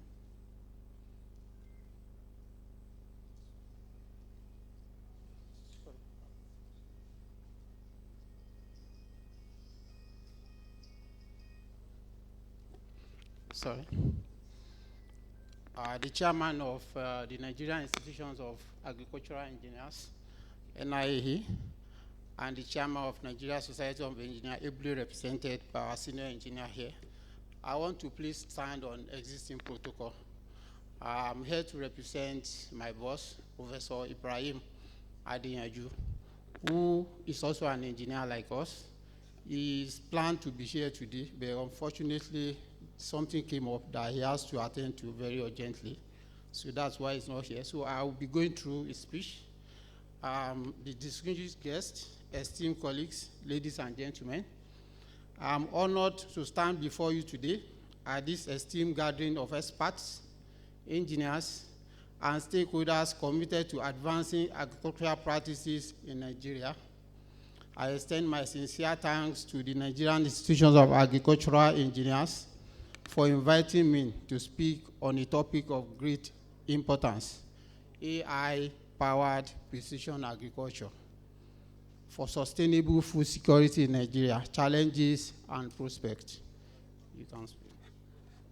Agriculture has long been the backbone of the Nigerian economy, playing a vital role in providing livelihood, contributing to our GDP, and ensuring food security for millions of Nigerians. However, as agriculture is contributing to our GDP and ensuring food security for millions of Nigerians. However, as our population grows and environmental challenges intensify, it is clear that traditional farming methods alone will not suffice. To meet future demands, we must innovate and leverage modern technologies, particularly artificial intelligence, to usher in a new era of precision agriculture in Nigeria. While the potential of AI is also very enormous, we have some prevailing challenges that we have currently in Nigeria. And some of the challenges, I will just quickly go through them. One of them is infrastructural limitations. Nigeria faces substantial challenges in digital infrastructure, particularly in rural areas where agriculture is most prevalent. Limited internet connectivity and unreliable electricity supply hinder the adoption and effective implementation of AI-powered precision agricultural technologies. Then data quality and the access to real data. High quality, accurate data is essential for AI algorithm to function properly. And however, in Nigeria, collecting and managing this data poses challenges due to lack of standardized data collections methods, limited resources, and privacy concerns. Some of us that are into academics, we know how difficult it is to get data in Nigeria. This is one of the major challenges. Then technological barriers. Many farmers, particularly smallholders farmers, which is largely the major, that carry the larger percentage of farming in Nigeria, they may lack artificial skills, technical skills and knowledge required to operate AI-powered systems. The initial cost of acquiring and implementing these technologies further exacerbate the digital divide that we have. Another point is the regulatory and policy framework. The absence of clear regulations and policies governing the use of AI in agriculture creates uncertainty, potentially hindering the widespread of the adoption of AI in Nigeria. Then the social and cultural background. This is also one of the challenges that we also have in Nigeria. So despite all these challenges, the prospect of AI-powered precision agriculture in Nigeria are promising and offer numerous benefits. So I'll quickly go through those benefits. One of them is increased productivity if it is adopted. By optimizing resources use, improving disease and pest management, and enabling more efficient farming practices, AI-powered precision agriculture can significantly enhance crop yield, improve sustainability. Precision agriculture can reduce the use of pesticides, fertilizers, water, contributing to more sustainable farming practices and helping to mitigate environmental degradations if adopted. Then enhance food security. By increasing agricultural productivity and reducing food waste, AI-powered precision agriculture can play a crucial role in addressing food security challenges in Nigeria. The innovation and entrepreneurship. The integration of AI in agriculture can foster innovation and entrepreneurship, leading to the development of new agricultural technologies and services that could further advance the sector. When I came in earlier, I had a lady from BUK that asked a question, what is the prospect of a female agricultural engineer? So these are areas that the female agricultural engineers can thrive. So at Galaxy Backbone, what do we do? How do we support AI precision agriculture? What are we doing? At Galaxy Backbone, we understand the transformative potential of AI-powered precision agriculture. As the IT and shared services provider for the federal government of Nigeria, we are committed to supporting the digital infrastructure that will enable this transformation in secure, scalable, reliable manner with data-driven innovation required for precision agriculture. A good example of what we are doing is the GSP. The GSP is government service portal, where all the farmers, all the citizens will have access to all the government information. So wherever you are, whether you are in federal capital, you are in the state government, in the state, or you are in the local government, by clicking on your system, you have access to all the data that you need to work and excel. So the Galaxy is putting this in place. We have connected about 15 MDAs, and we hope to close this by December.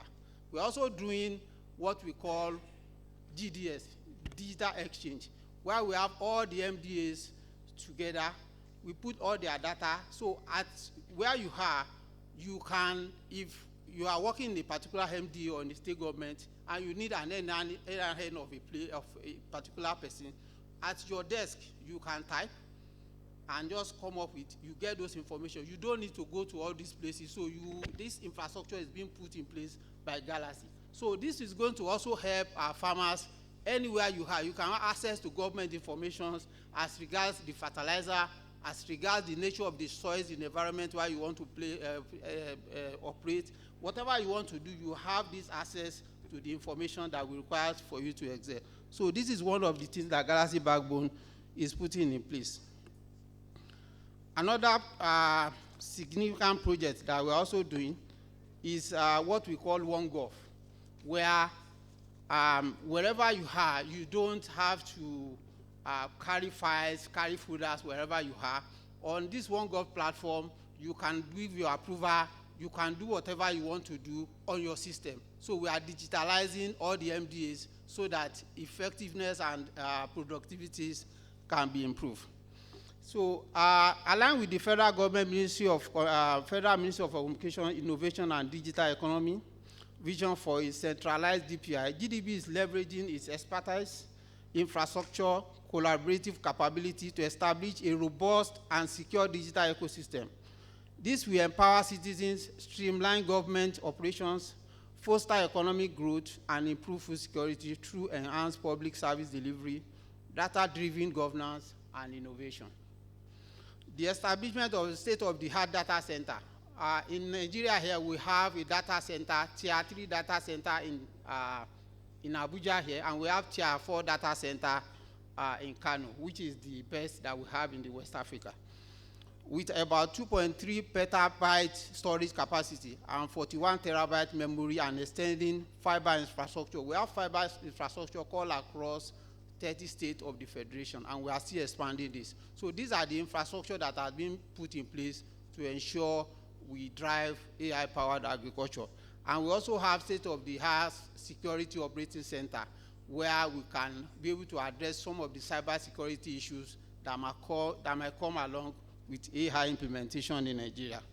We are actively exploring partnership with agricultural stakeholders, research institutions, and technology providers to develop solutions that are tailored to the unique needs of Nigerian farmers. By leveraging our expertise in cloud computing, data management, and cybersecurity, we aim to play a vital role in driving the adoption of AI-powered agriculture across Nigeria. In conclusion, AI-powered precision agriculture holds the key for a more sustainable and food secure future for Nigeria. While we face significant challenges, they are not insurmountable.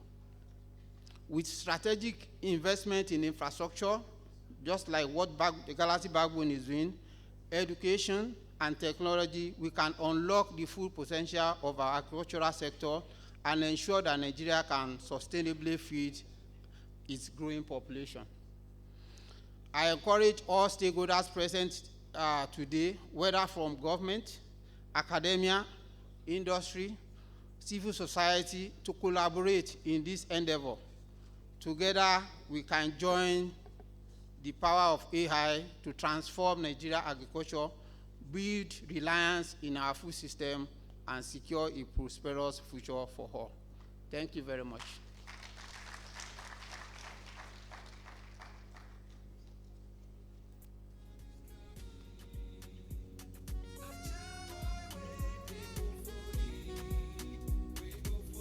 Thank you very much, Backbone Galazi. I'm sure we all listened to keynotes addressed by the MD and CEO of Backbone Galazi, or Galazi Backbone, Professor Engineer Ibrahim Adeyaju. Before the chairman of the occasion, the president of the Nigeria Society of Engineers, had asked that I readjust the program, but I've also heard another information, very vital. I didn't have the time to relate that with you, sir. That His Excellency the Governor, who happens to be one of us, would want to listen to another keynote speaker. So that is not to override you, sir. Just information.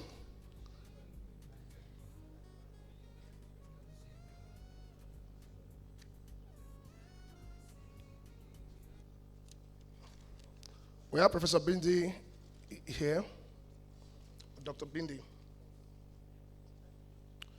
Okay, I think for the next 15 minutes, if His Excellency will also permit, we would want to take one of us, like I said of the first speaker, please the citation of Dr. Bindi is on the brochure.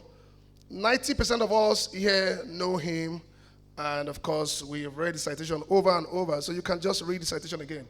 So to take the next keynote address, please let's invite to the podium Engineer Dr. Umar Bindi. Please let's put our hands together for him.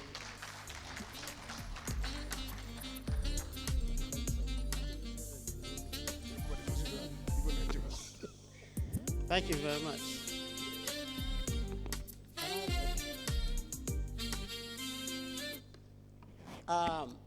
Thank you so much. Your Excellency, sir, our own governor, the excellencies, the presidents, and the chairmen of the various very high-powered institutions.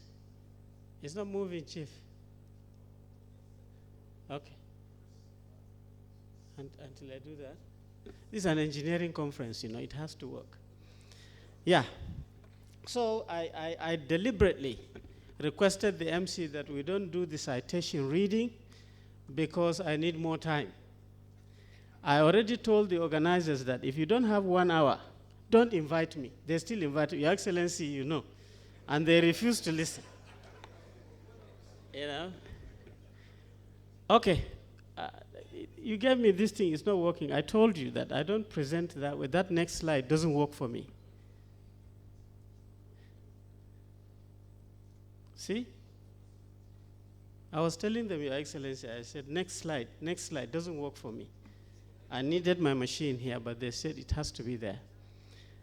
Okay, if I do that, just press the next one. Go ahead now. Thank you very much for inviting me. My name is Umar Binder. This is my new look.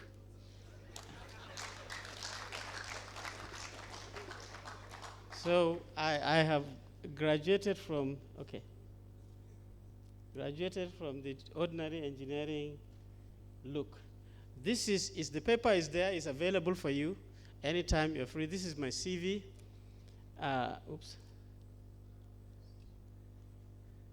I've done so many things. I was in academia, I got tired. Professor Shaibu Musa sacked me, so I left. And then I joined the civil service. I rose to the highest level. I became DG of NOTAB. From DG of NOTAB, DG of NOTAB, they hired me to go and join politics, just like they did to Prof. I understand totally when I see Prof on TV, hitting the table and so on and so forth. When I went to the state to work with the governor, I had to transform a little bit too. But in all the things I have done, I ended up to become a social entrepreneur, somebody who works for the people. And you cannot believe it. I started enjoying it. I sold everything I had. My land, my house in Yola, my cars, I had nothing. So I bought this house in the middle of Yola. I then smashed it into pieces. I knew exactly what I wanted to do. And then as an engineer, I built this one. And everybody was thinking that I was building a hotel or a shop. No, what I was building was I built it and I turned it into the headquarters of my own non-governmental organization called the Bindi Knowledge Development Center. I wanted to take all these things I have done to the community and then pass it on before I die. So I registered it. I had a certificate. And in that center, I have a hall, a big hall. I have 120 PCs, desktop PCs there. And every day I will take 100 children from the community. And they will come into my center. They will learn one or two things. This is not a school. It is a knowledge center. So I made sure that once you come into my center, that day you have a story for your mother. So I was running through the civil service in the state, all those machines, 286s, 386s, scanners and so on that they have parked to one side. I will beg the PAMSEC, they will donate it to me, and my children will open it. And I'll be showing them transistor, a capacitor, color code for transistors, and I can tell you it was doing magic. So I used to take boys and girls. They will interact on the internet. I have 9-year-olds, 8-year-olds, very proficient on internet, free of charge. I don't charge anything. So I was getting so excited, I started harvesting the out-of-school children in the community. I used to bring them in the center. I used to collect books and Scrabble and Ludo and from the community. They have it. It's all scattered. So if you have it in your house, remember our center. I'll bring it. These children will then interact with it. But I realized that just that academic is not doing the magic. So I bought the next plot of land. I turned it into a sports space. I have badminton courts, I have table tennis tables, and the children used to come there and then play. And I saw a total change from my community.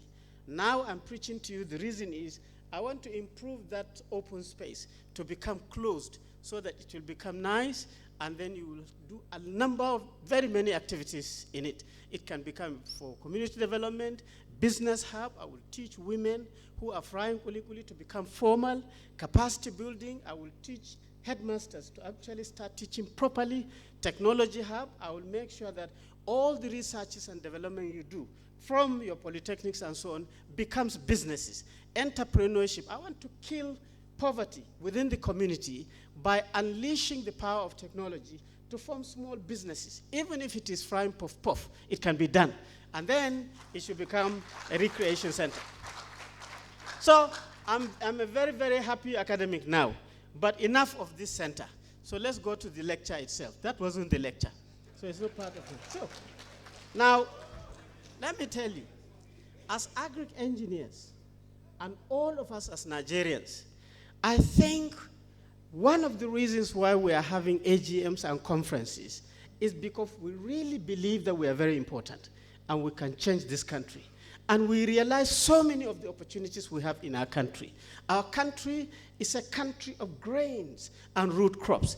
Our country is a country of livestock, poultry, aquaculture. We have cash crops all over the place, and so on and so forth. And we know, as engineers, we can contribute to the desire of this country, whereby we want to create a country that is peaceful, a country that is united, a country that is stable with very, very high productivity at all levels, and a country, for the theme of the conference, that is also experiencing food security, using that for development, and maybe we can participate as engineers, particularly as rural engineers or agricultural engineers, to modernize this country and probably take it to the industrialization level. So, but over 64 years, we've been doing this. Since after, and we're still struggling. We're struggling that we're not peaceful. We're struggling with productivity. We're certainly struggling with food security. So if you look at our country and you see the energy we have, this is a country that has over 270 functional universities. No country in Africa has this data. And universities are literally factories that are producing the critical mass of highly educated or technical manpower to solve problems. You know, and then you have over 600 NBTE accredited institutions, polytechnics, monotechnics, colleges of agriculture, all trying to produce young people who can actually be able to change, and so on and so forth. And You know, when you look at these capacities and capability, I'm sure you have to start wondering, why? Why are we failing? Why are we not contributing adequately to ensure that we breed a peaceful and progressive country? I don't want to bore you with this. It's just so. We deeply looked at our what I call the strengths, weaknesses, opportunities, and threats in our country. We are a lot of people. Just having a large number of people, there are people who have lost inventiveness and innovativeness, and they think population in Nigeria is a problem. But actually it's an advantage. That population can buy your things. If you empower the population to become people who have money in their pockets, people who want to eat, people who want to enjoy, you can just concentrate on your population, and we have not managed to see these opportunities. We see it as a problem. Resource-based, there's nothing that we don't have in this country, from the smallest good thing to the largest. But we are facing challenge of very weak infrastructure. Our physical, socio-economic system is very, very weak. If you start from here to go to Yola by road, it's not just getting scared of robbers that will rob you or kidnappers that will kidnap you. The road itself is not good for this great country. We have very, very weak local industries. I was Director General of NOTAP. I can tell you, most, if not all, the things that we eat and enjoy in this country, if they are produced in this country, they are produced by foreign companies, or companies that are using foreign engineering with all these engineers, even just on agri-engineering. We have very serious poverty problem. Our poverty problem ranges between 60 to 70%. The kind of poverty is not like I have one car and our chairman has 2 cars poverty. No. This kind of poverty is the number of people who don't have potable water to drink. So they are open to waterborne diseases. Their houses are not good, so they cannot sleep very well. When they wake up, no wonder you go to communities, the first thing in the morning that they're quarreling and shouting. They haven't slept well, you know. Then they have challenges of sanitation. We eat everything by hand, but you see our surrounding. It is all sanitation challenges, and so on and so forth. Now we have emerging challenges of the environment. Corruption is a very serious thing in our country, and most importantly, insecurity is a key issue in our country. So this will tell you why we are struggling for 64 years, that we cannot breed a country that is actually comfortable. All of which are roadblocks to me for a smooth and achievable food security. You cannot have food security with these kind of problems. If your roads are not good, your perishable things will perish. If your practices are not good, your losses will be very high. If you are not processing, it will rot and waste away. Food security will become a mirage if we don't address this. So that is why instead of looking at all the problems and attempt to make a presentation on you that you can solve infrastructure, I wanted to look at insecurity. I think that is a key problem. Without peace, it's impossible to actually attain food security. So, and even within this insecurity, I wanted to see communal security, because by my research, where we are now, it is a time when your brother will sell you to kidnappers, and they will tell you, the kidnappers, when you are available, where you are going, and they will come and pick you up. Or where are you going to go tomorrow, because your brother knows. So it is within the community. Most of these miscreants, when you catch them, if we were to do technical analysis, you will see that there are people in your own community. So I concentrate on communal insecurity. So I coined combating community-based insecurity innovatively and effectively as an engineer. If you can do that, then we can be able to attain good agricultural productivity and also food security. So now the models by which we address insecurity when it happens to us is that first we cry after it has happened. And you see us going to houses to greet people. Oh, they came last night and beat you up. Oh, sorry about it. Oh, they took your phone too. Sorry about this. And we are calming ourselves down, but it has already happened. Oh, when you hear that they are coming, even if it is false, you start just running helter-skelter. You are running away to save yourself. And then predicting it and addressing it, sometimes it does happen. And then ensuring peace when it is not there is also part of it. And all these things that you see, for me, depends on the quality and flow of communication and information. If you are not sharing information, if you are not working together in a synergized way, if you are not complementing each other, these community things will happen to you. But if you're talking to each other and you're referring to each other, comparing notes, it will be minimized gradually. So who is responsible for conducting this communication, synergy, and talking to each other? You know? So I said we have to look inwards.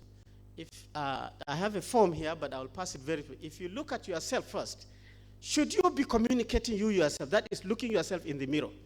I designed a form to demonstrate to you that even if you want to communicate, the way you are behaving, you cannot communicate.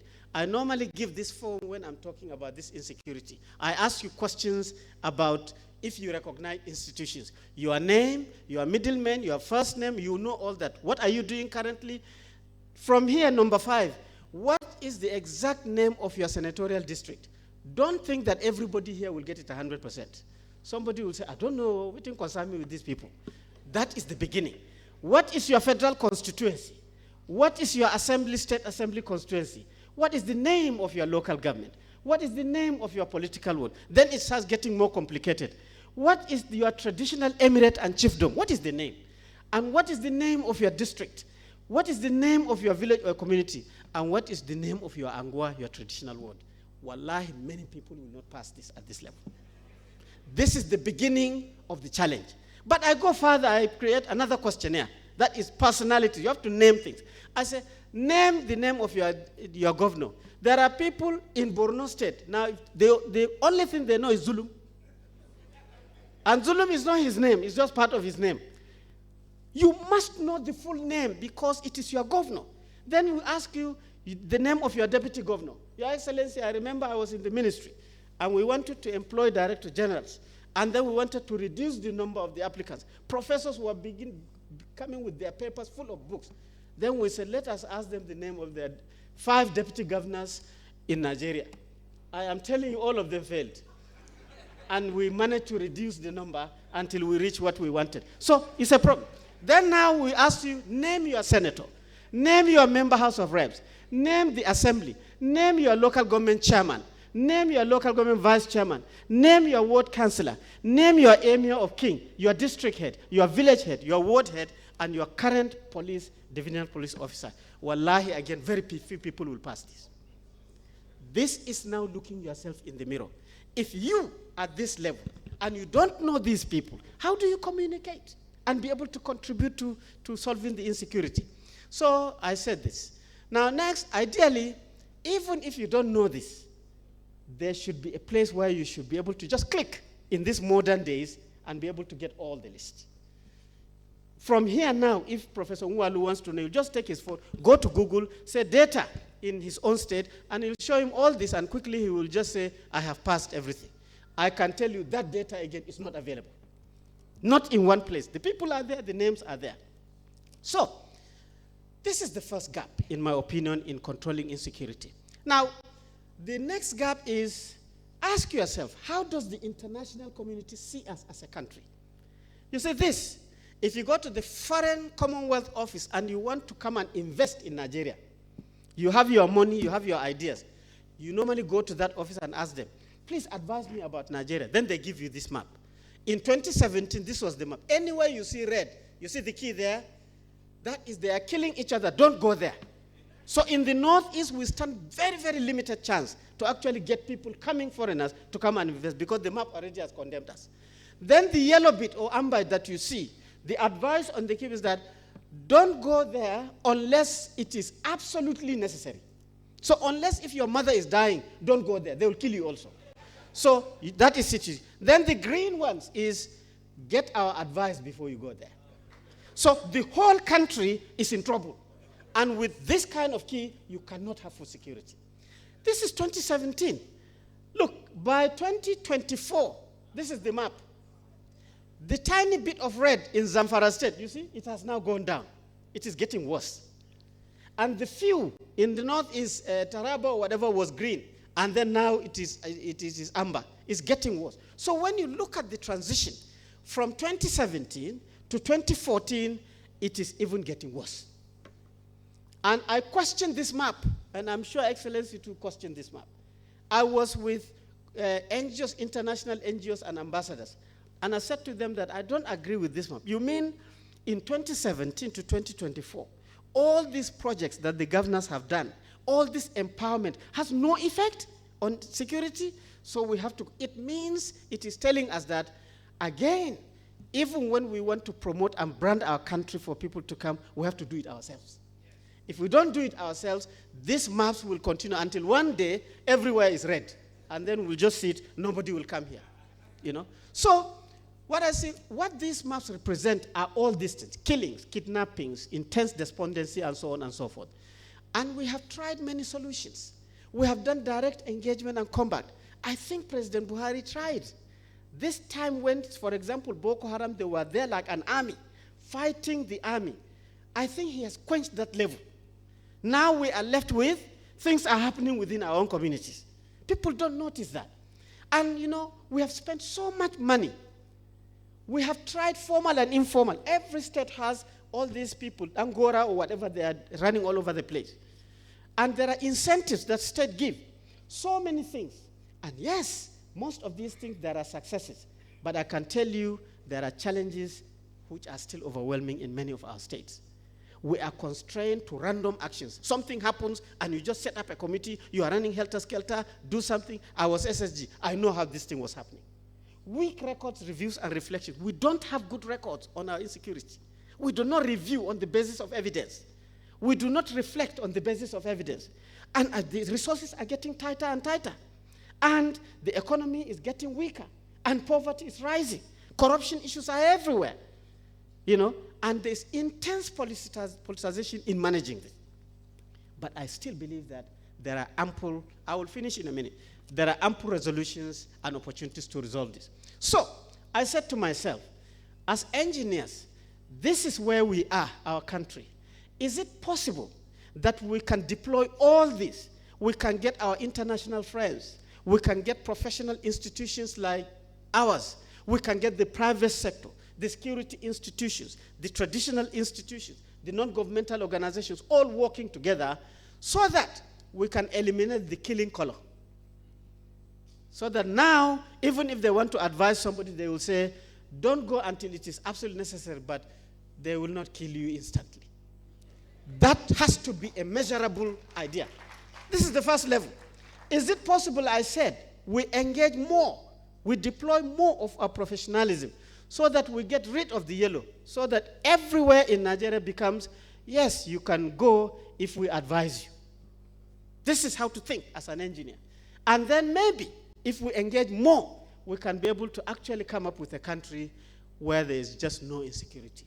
It is only when we have this, or very close to this, that you can now do things and be able to attain food security in a safe and running. You can go to your farms, you can process at night, you can store anywhere, and so on and so forth. You know, and so what do we need to do this? I said first, we need to isolate core communication and conflict issues. You see, all these things that I've listed are very difficult to measure. Poor communication. If you're not talking to people with the right language, you will generate insecurity and tension. Then, lack of compromise. You say, it's my tribe. I am not going to allow that tribe to actually scale through. You don't cool down to be able to move together. Needs are not met. So many people are complaining, and so on and so forth. We need to identify these things very, very seriously. And then, we need to identify all the opportunities that we can use to be able to engage our people and empower them through prosperity to be able to be smooth. And then we shouldn't lose sight of where we want to get to. Always, whatever you do, if you are not losing your sight, you will intensify. But if you lose the sight, you may actually go to the wrong track. So this is the way, in my opinion, thinking like an engineer that you can. So with engineers, there is nothing impossible. And I believe that this can be done. So this innovative thing, I call it community security intelligence and management, based on the activated participation of clear and recognized leadership. Now, this is where the beauty of the innovation comes. I have recognized two very clear public leadership, people who are leaders and they have control of territories. All of us are leaders here. I can tell you within this hall, there's only one person who is assigned to an area and he's sitting there. This is his constituency, and that is His Excellency the Governor. The rest of us, our leaders, are floating all over the place. So these two are politicians who are elected, have very clear constituencies. You are governor, you have your state. You are president, you have a country, and so on. And then the traditional people, there too. The king has the kingdom. The emir has the emirate, and so on and so forth. These are the only two. Now, so I put it political and traditional partnership. Instead of PPP, my own is PTP. All right? Political traditional partnership. And what does it do? When you look at the elected leaders, these are them. The president, the vice president, governors, senators, members of House of Reps. It is 7 levels. Each of these people have a very clear territorial name. Then the traditional people, typically it's like that. You have the first class, you have the district head, you have the village head, and then you have the Mayangwa, the ward head. Very clear again. The Angwa, you know the name of the Angwa. The district, you know the name of the district. So I said to myself, is it possible that you can identify these leaders and force them to be responsible to what they are leading so that they are comparing notes together to achieve those objectives? And then, though this is not new, but very innovatively, I looked at it and refined it and tested it in Adamawa State when I was SSG. I did this thing, and I saw.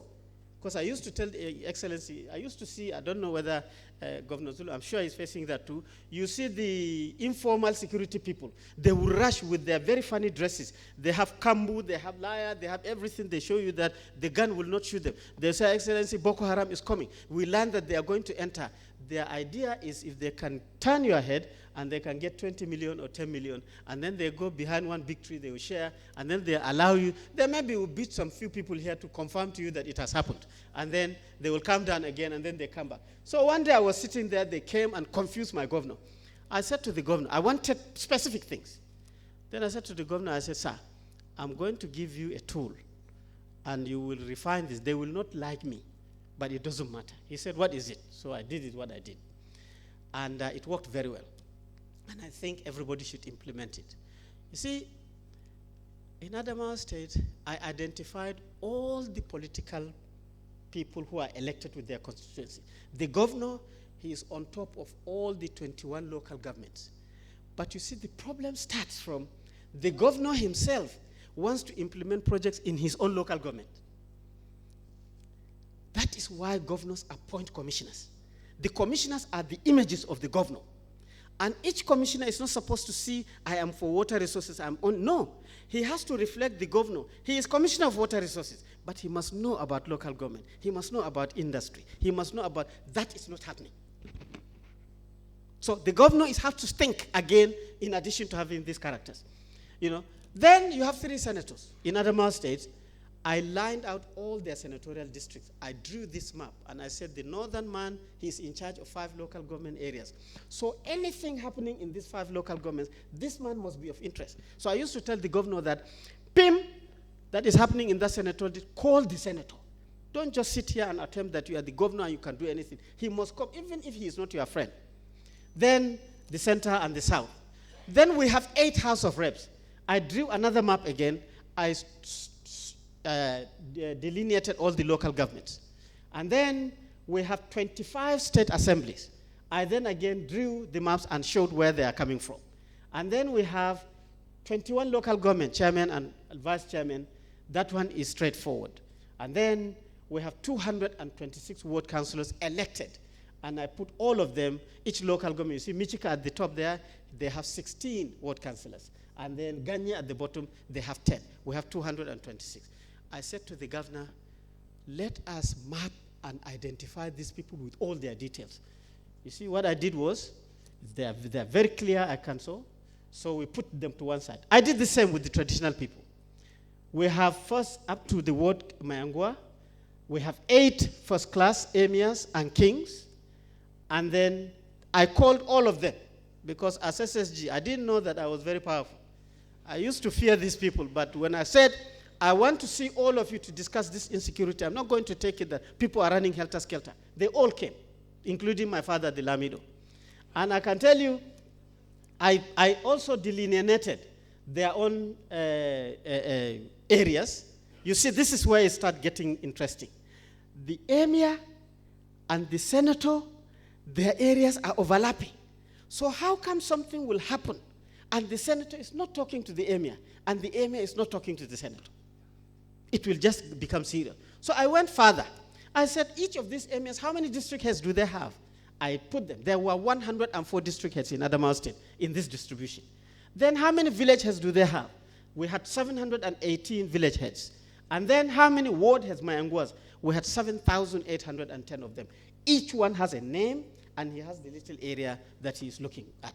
And then I also checked how they operate. So this overlap, I put it together. Each emir, how many local governments do they have under them? How many political wards do they have under them? And then I put the total there.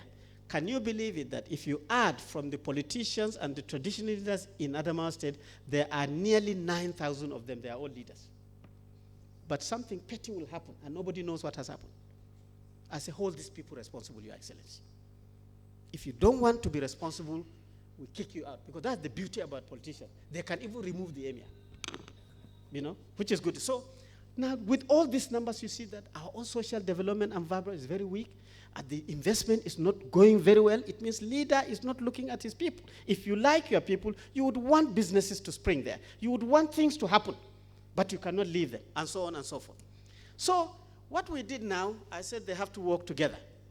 So I put all these indices on what they should do, but the innovation I started with was that I now, at the first level, I documented all of them, both the political and their names, their titles, their qualifications, the party they belong to, the constituency, the home address, the phone numbers, the emails, everything. And I produced a booklet. Here, I produced this booklet. Know and speak to your political leaders in Adamawa State. All their names and their telephone numbers are here. Every ward councillor, every member house of rep, is a booklet like this. Lawal in Atakada, is it there? I produced this, but politicians can be very funny. Because their telephone number is there, they can sue you. They say it's privacy. So what I did was, I produced this booklet. I went to the governor and said, Excellency, you have written a book. He said, I have written a book? I said, yes, sir. He said, what is it? I had already written the preface or the foreword in his name. I said, this is your book, sir. You can identify all the political leaders. Hey, this is very good. I said, sign here, sir, because you are the author. And he signed for me. After he signed for me, you know what I did? This is the booklet. You see it here. All their names and their telephone numbers are here. So I now printed it massively, 10,000 copies. I shared it to all the political people, to talk to your people, people. I shared it with the traditional leaders. Call your people. Key community stakeholders, head of institutions, and everybody. I shared it. We experimented with the governor in his office. I said, in Madagali, they are always saying Boko Haram. And one of the most dangerous words is like this. Sometimes it doesn't happen. So I speak to the ward councillor. So I just open it, called the man, and he answered. Yes? I said, he doesn't know who is Dr. Bindi. I said, okay. Are you councillor? Yes. Said, let me give you a friend to speak to. I gave Bindo. Bindo said, hello. I said, who is this? It's Bindo. Your Excellency. He started shivering. He said, doctor, this thing is working. Oh. I said, that is the reason. This is the beginning of the communication. So what I did then, I did exactly the same with the traditional leaders. All the first-class emirs and kings, all the district heads, all the village heads. There are over 9,000 to 10,000 of them. I again wrote them on Excel, their names, their titles, their telephone numbers, and I opened that link to anybody who wants to do. Why? Because without knowing these people, you cannot be able to even contribute to the development of the community, not to talk of. So now, to produce the Adamawa, what I call Public Traditional Partnership Management Information System, that is it. So with that booklet and data alone, usefulness is that people are recognizing and remembering their leaders, like I asked you in the beginning. They are using it to convey and get information. They are keeping elected leaders on check. There was one particular member who never comes to his constituency. The whole constituency was calling him and abusing his father.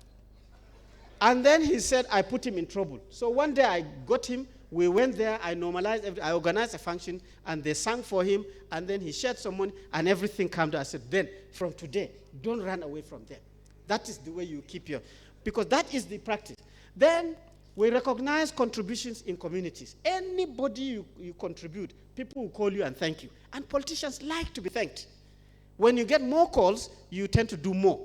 And then peer review performance, intelligence tracking and management, and so on and so forth. I even passed this booklet to schools so that children can now know what is a constituency, who is your leader, what is House of Reps, what is Senator. I printed it, I shared it to the schools, and now the political. So the technical elements, very quickly, I'm concluding now.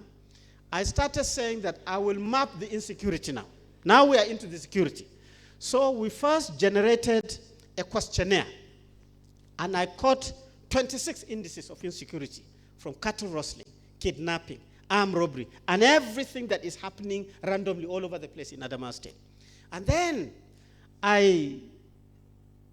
then this questionnaire, I shared it to honorable commissioners. Shabi, you are from your local government. Tell me what kind of insecurities that are happening in your local government. High, medium, and low. I give you the paper and you tick. I gave it to the members of House of Reps. You see, they overlap with the commissioners in local government. And then district heads and so on, and all other stakeholders. And then when I got that information, similar to this now, you see this form says, Prof, I will stop in a minute. Oh, okay. The district is that. The district head, you put your name. When did he receive this questionnaire? When did he return it? And you see, I realized that as SSG, you can do so many things. I can tell you, if you tell an emir that you need information tomorrow, you will get it. I didn't know the power I had until when I started this. But if you sit in the office, you will not know this. There is a very strong... So they will tick like this and give me the information. And then I use this information now to map the insecurity in the state. This is the insecurity map. You see here the local government, and all that on the top row is the security indices. And all the colors that you see is the insecurity at the highest level happening in that local government. So with this map, if you see the map very dark covering this, your state is insecure. If you measure it again in 6 months, you see it is getting lighter, it means your strategies are working. And you can be able to tell so many things just by mapping like that.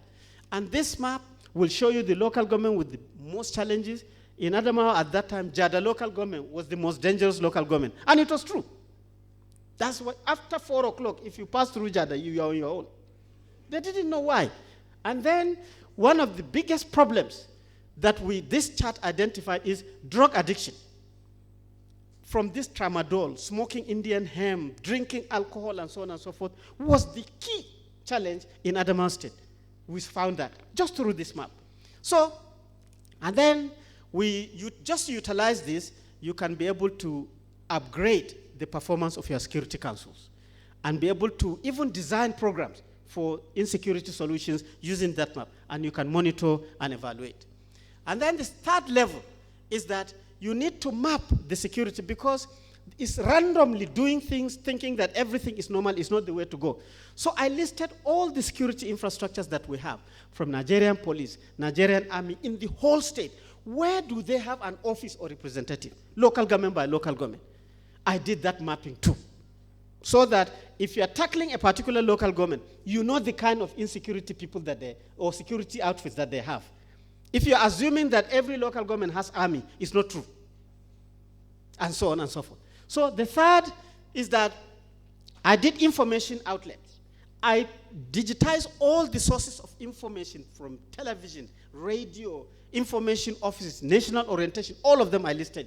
That one too, I mapped it local government by local government. Because if you want to give information, you should know the kind of information system that is functioning in that local government. Okay? Then I caught the tribes. Even I listed all the tribes in Adamawa State and located them, because I observed that if in Numan, a Fulani boy is killed, you go to the Fulani local government, they will just start catching Wachamas and killing them. Tribal, so once you hear a problem with a tribal thing, the security operatives knows what to do in local governments where those other tribes are to quench and calm the nerves. I did that too, to make sure that it worked. Markets and market days. You know, our structure is that every village has a market day. So Ngurore is on Wednesday, Fufore is on Saturday, and so on and so forth. I mapped all these markets again, town by town and village by village. Because if you see somebody buying cutlasses and knives on market day, you know something is brewing. Okay? So you can investigate. So I did that and mapped that too and started using it. Commercial and public transport. All the tasha where you can catch a bus or whatever to travel to another village, I documented all that. Because once you see people coming to shatter a bus or to carry bus to go and carry them, start suspecting that they want to go and kill people. So you follow that again, and then you talk to the management. I then mapped out all the commercial development and community financial facilities from commercial banks, development banks, community banks, and even the new financial institutions, including POS. I documented all of them. So once you see somebody withdrawing a lot of money, start suspecting in a community, maybe they have kidnapped their daughter or whatever, and he is struggling. And you can be able to address that. And then I mapped up all the agriculture and mineral resources, courtesy of raw material research and development. In every ward, they have this data. This will also show you sometimes insecurity is connected to the resources that you have. And if you want to design programs, you need this information too, local government by local government. And then I did correctional facilities.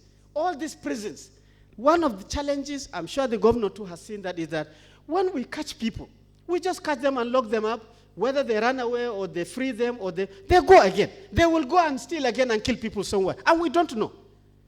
We started a program of documenting and fingerprinting anybody who enters the prison.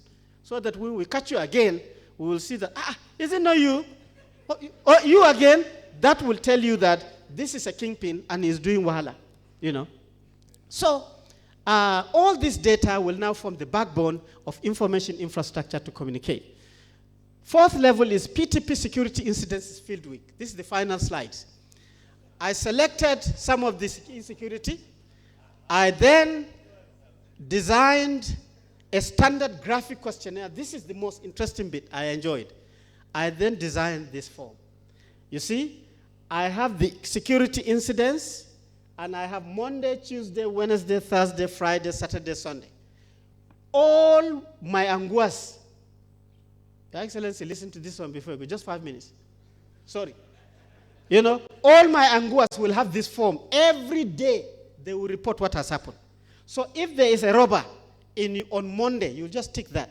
If there is a childbirth on Tuesday, you will tick that. So every week, when you have this form, you can now come and be able to, we produced it, we trained the Mayanguas, and they were collecting real-time data.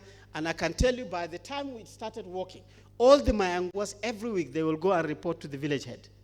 And they will so the village head has 6 Mayanguas. So what is happening in your area? He put his paper. He will see, Monday there's a fight. Tuesday there's a fight. Wednesday, why are they fighting so much in your ward? He will say, this DPO's son will not listen. He is drinking alcohol, and nobody can talk to him. Then you know what to do. And then the village head will report to the emir, the district head, every week. And then the district head will report to the emir every month. And I too, the local government chairman, will get that data, and I too, in my office, I get that. I am telling you, all my Security Council meetings that I call the attention of the governor is based on evidence. Once we call Security Council, it's not just to come and drink tea because something has happened. So these things, but it will only happen, Your Excellency, if there is incentive. In Adamawa State, the way we incentivize the ward councillors to be doing this religiously, we put a cash transfer, 5,000 naira to every ward councillor, Mayangua. And then every village head, we are giving them 10,000 every month. And then the district head, 15,000. Do you know how much it costs me every month? The whole payment is just 49.7 million. So what the governor did, we put it under JAG. Every month, they will drop 50 million naira in the SSG's account. Then how to dispense it? The district has wanted to do me, Your Excellency. They went and reported me to the MS. They said, Dr. Binti doesn't know these village heads, ward heads. Let them give them the money so that they can pay, so that they will pocket it. So I went to the emirs, the council, I sat there, all of them. I said, no, you have to push your people to develop. They must have account.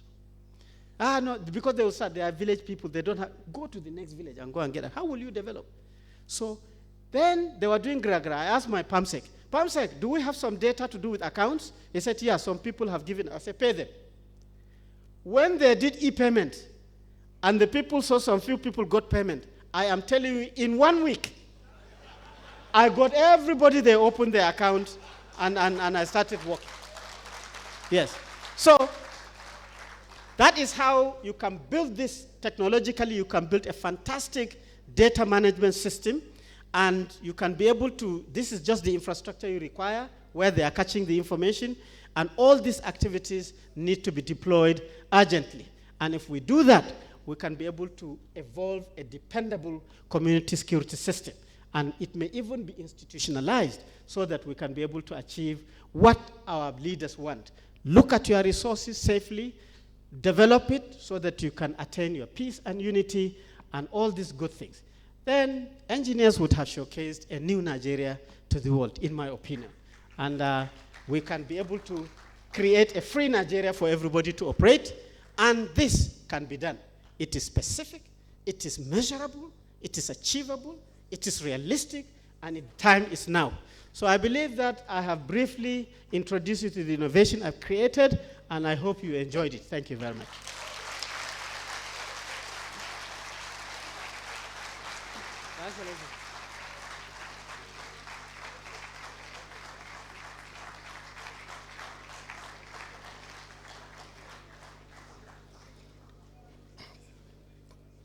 Engineer Dr. Bindi, everybody enjoys him, everybody wants to hear him talk, and nobody gets tired when he's talking.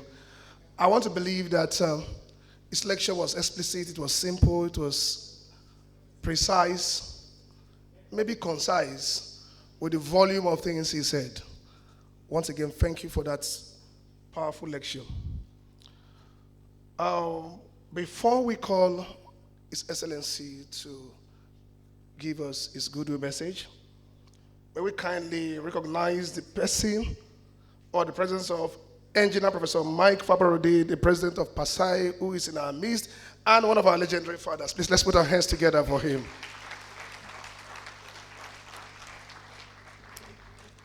We also have the executive director, Niae, Engineer Dr. Atanda.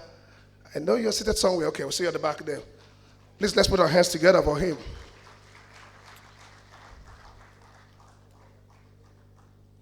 The chairman of the occasion, national chairman as well.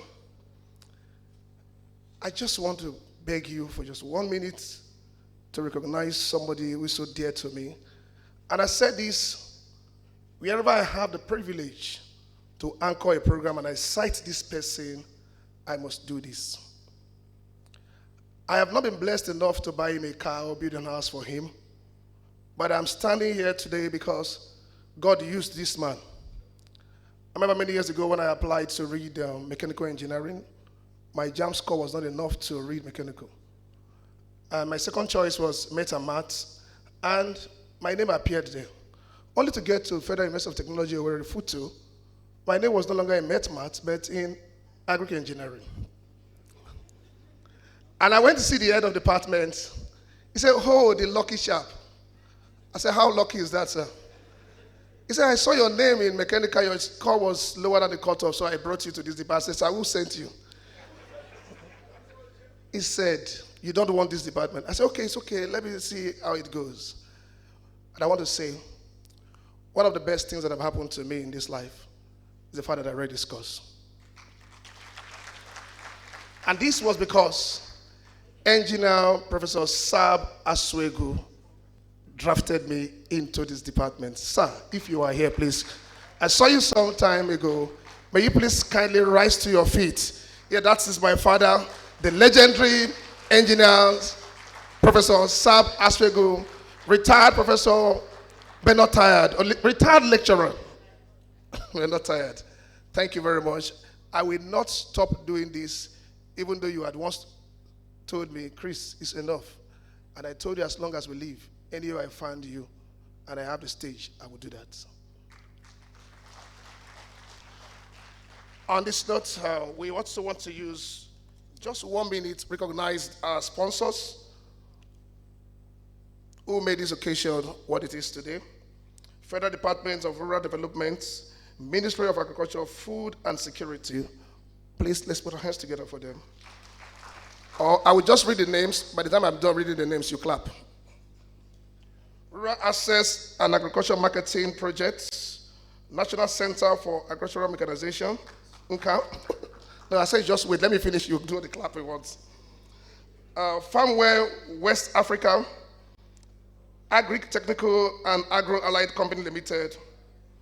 I think we have done AgComs International Trading Limited, Oslo International Limited, individual, okay, Director, Engineer, and so many other names. The names are on page 27. We also have, okay, part of our sponsors, Engineer Frank Satumari Kudla, Director of Federal Department of Rural Development, Federal Ministry of Food Security.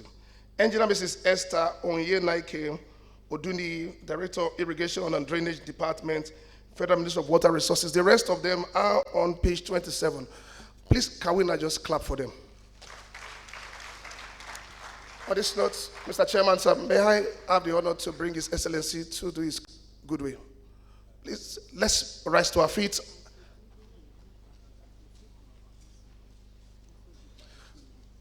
Please, can we put our hands together as we bring to the podium one of our biggest sponsors who gave us nothing less than 30 million for this event. Thank you very much, His Excellency, the Governor of Borno State.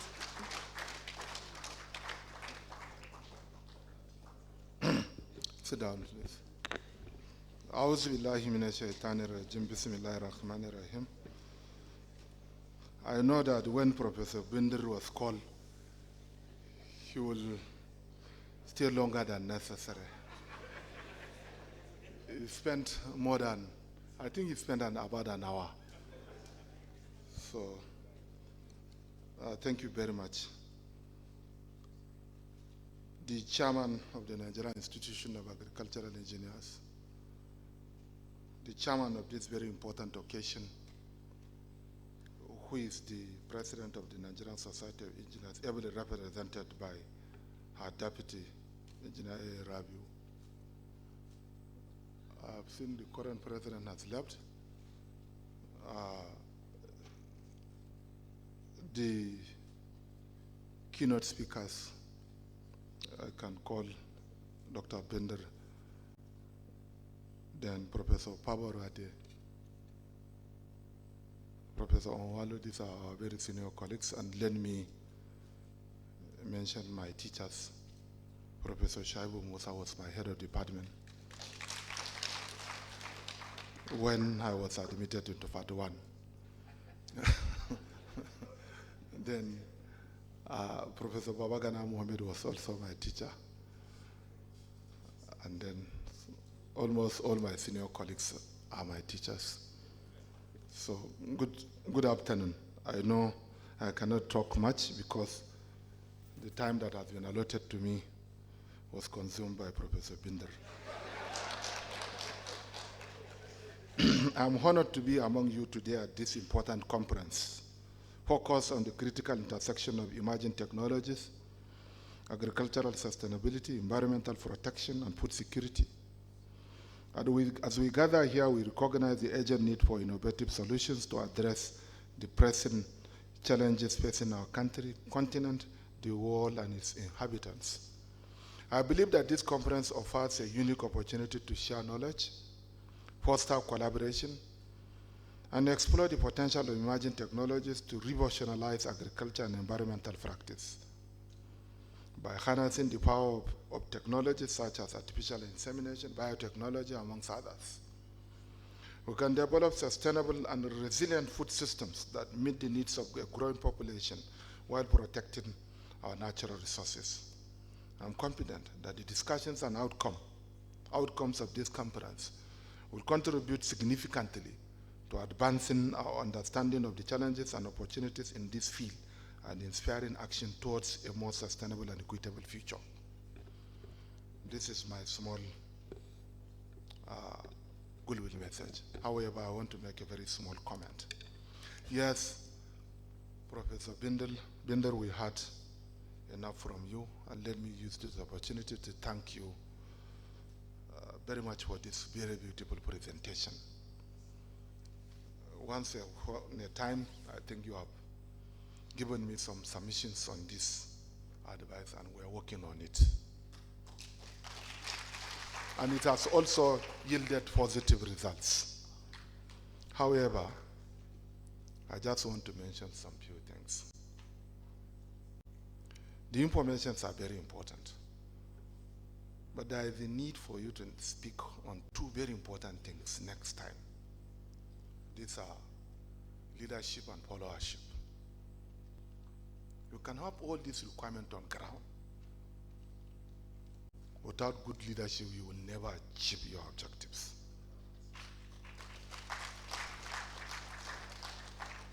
Then you may have the good leadership, but the followership also matters. The citizenship is citizens are very important. So we need, in as much as possible that we need good leaders, we also need good citizens that can distinguish between their right and left.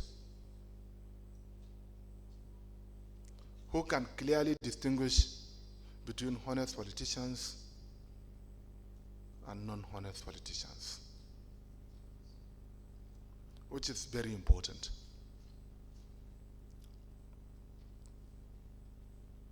Because without having good citizenship, followership, then the voting equation in Nigeria's political land space will never be correct. Politicians that can distinguish between the honest and non-honest people, which is key. I'm always referring to the election system in China. In China, they do selection versus election. First and foremost, they used to identify credible leaders, people with proven integrities based on their past records. For example, once upon a time, you were the DG NAPTAP. What was your performances at the DG NAPTAP? So was a minister before. What was his performance when he was the minister? They evaluate the potentials of all those who have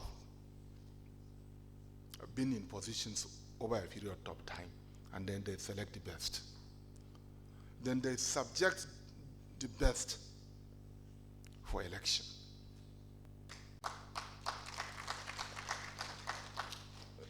So in China, what they used to do is selection versus election.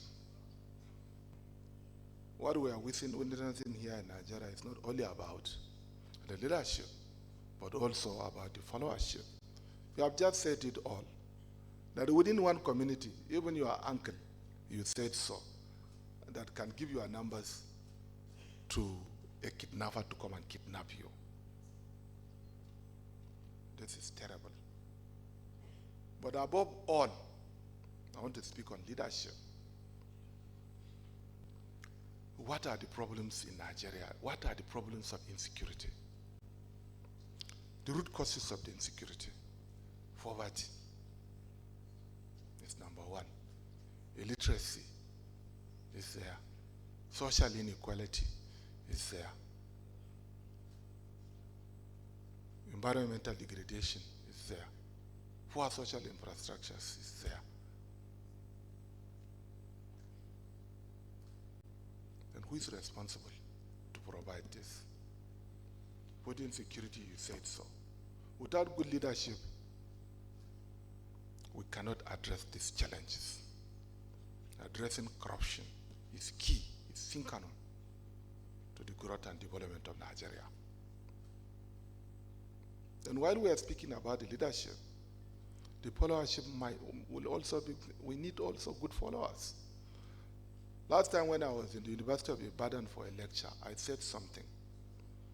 When I left the airport, coming into the University of Ibadan, along the Ogumpa River, and when I followed through Ojo roundabout, you can see, heaps of debris, that were, dumped by individuals. then how will you reduce the incidences of diseases when people are not responsible?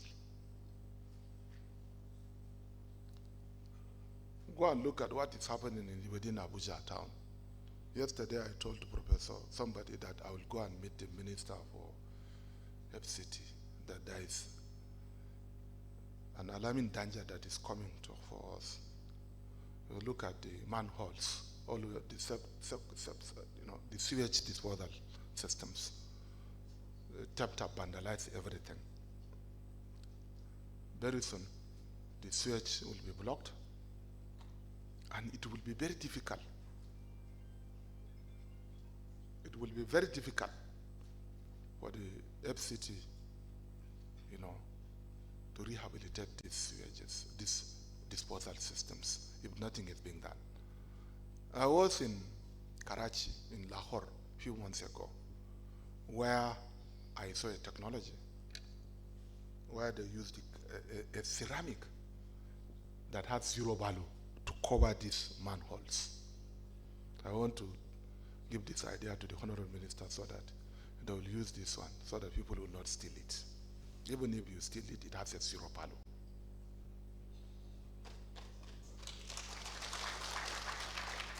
I saw it in Lahore. So the most important thing that we shall look into this in these countries about good leadership and good followership. These roads that you are saying, how many kilometers we need in northern Nigeria? How many kilometers we need in southern Nigeria?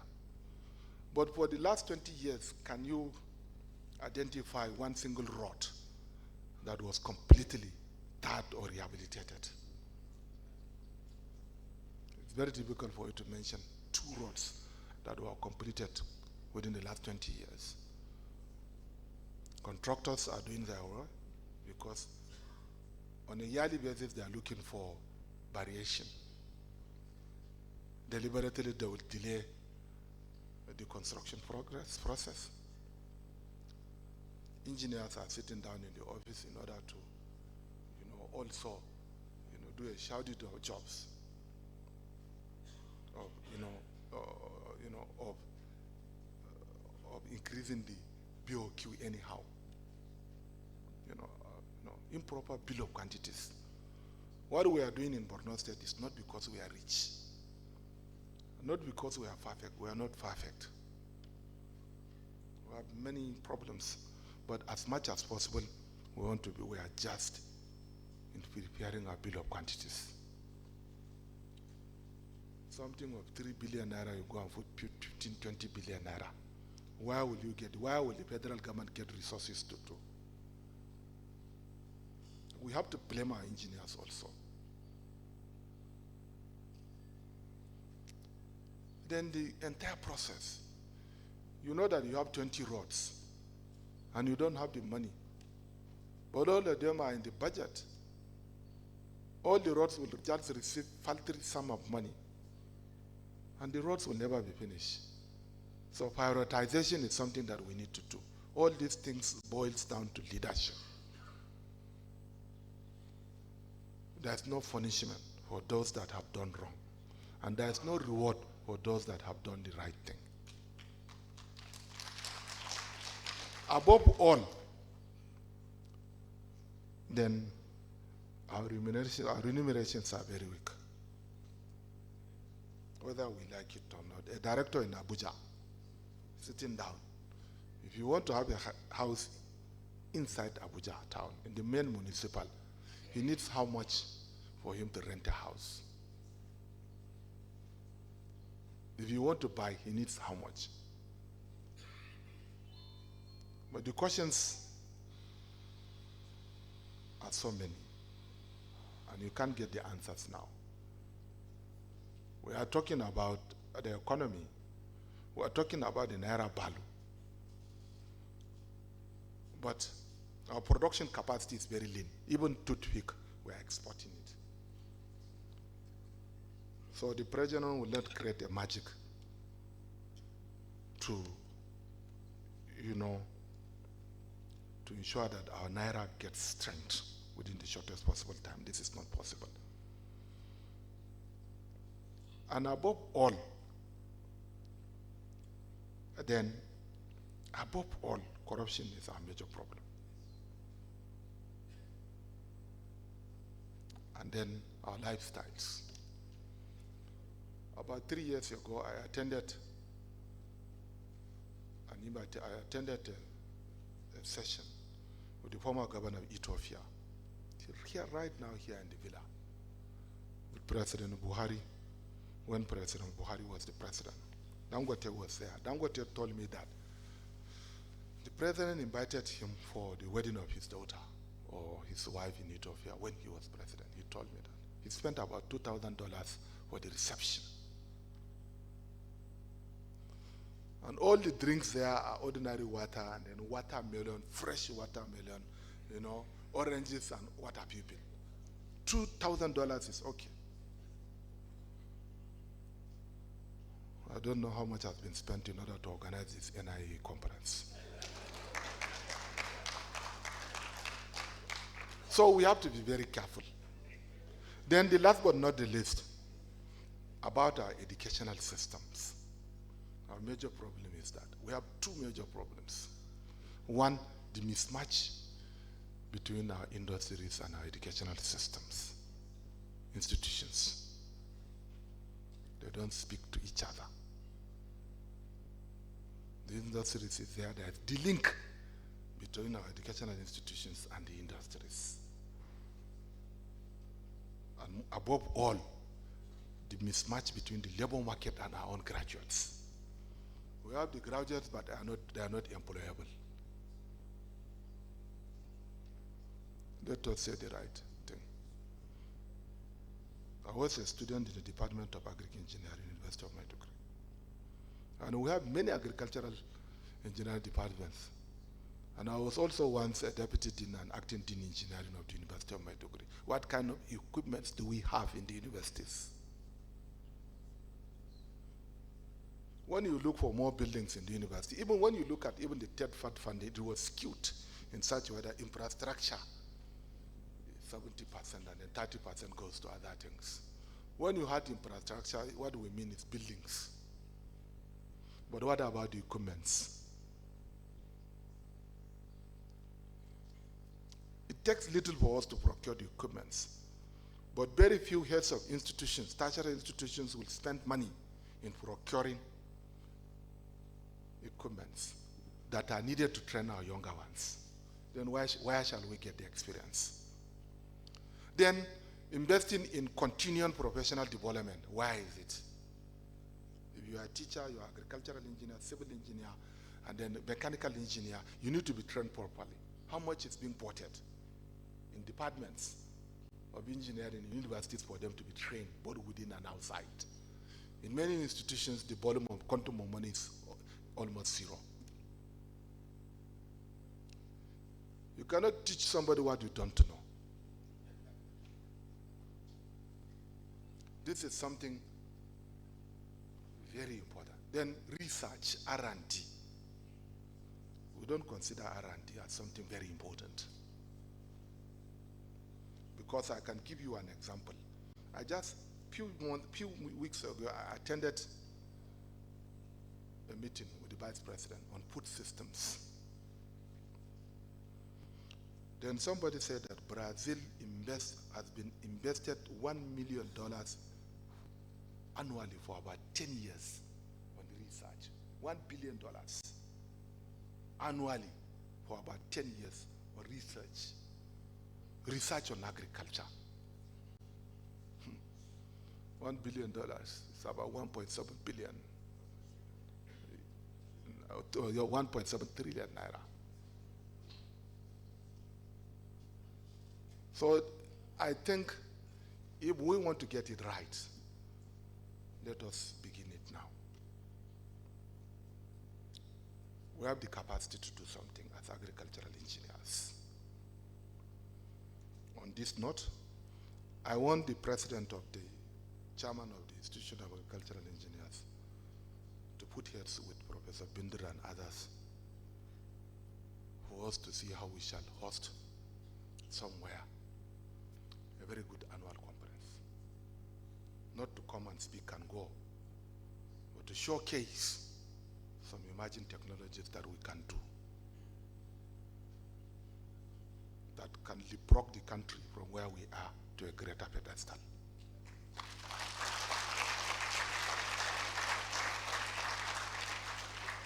I was in Income a few months ago, about a year ago. Income, they are doing very well. I've seen it. Why can't we put heads together and go to Income, maybe, I'm suggesting next year,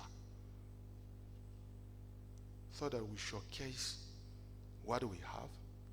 But before we go, there is a need for us to get an inventory of all those machineries and equipments that were fabricated in Nigeria. Then we go there. Then what we shall do, before this time we shall examine the efficacies of these machines.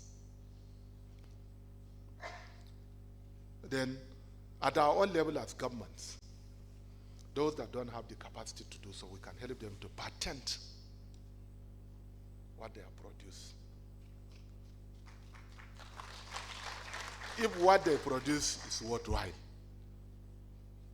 But most importantly, we shall also speak to the Federal Ministry of Agriculture. Where possible, we can put heads together and see Mr. President to see how we shall utilize our own products. Then gradually we can move ahead. I heard, Mr. Bender, you have done very well in the areas of technologies in your institution. I've seen a lot of ICT devices and others. It's commendable. Job creation is very important. But let's see what we have produced so far. And then let us examine the gap so that we shall improve upon it. And then we shall tax ourselves, who is who that will attend this annual conference. Excuses may not be necessarily. We shall come and show something cogent. For states like Borno State, I can buy some of the products that are fabricated so that others will also see the efficacy of the equipment that are produced.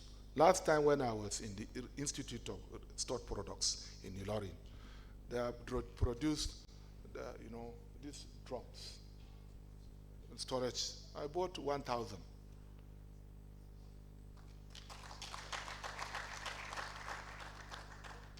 The planters that I saw in Income, they are working. But again, we shall look into it and then see how we shall improve upon what has been produced. With a very good political will, I think we can rise up, go to the Federal Ministry of Agriculture, go even to see Mr. President to see how funding shall be provided in order to produce more. But now you are right that insecurity is one of our major problems. But I also want you to understand the nexus between insecurity, nexus between peace, security, and development. If there is no security, if there is no peace, there will be no development. If there will be no development, there will be no if there is no peace, there will be no development. So development brings security. As you have rightly pointed out, road construction, irrigation development. We have abundant water in Nigeria. You can see the flooding of this year that remains unharnessed. Engineers are continually called upon to design structures that will handle natural flow of water. Burkina Faso, just look at just small states, countries, Niger, Burkina Faso, all these small states, Togo and others, they are better than us in terms of smallholder irrigation farming. We knew it. I think this is something that I want to say. I want to close it here, but I want to assure you that let's start it now and have a very strong conference. The conference will be geared towards productivity, which will just come for one day, 2 to 3 hours for the opening sessions, and then let's us go outside and then look for publication. I will also, be in the front to go and then look for donations from well-meaning Nigerians to see how we shall produce or fabricate our own in Nigeria. On this note, once again, I'm delighted to be here, and I'm so delighted to stand before my teachers and before my colleagues to make this presentation. I remain one of you. Thank you very much.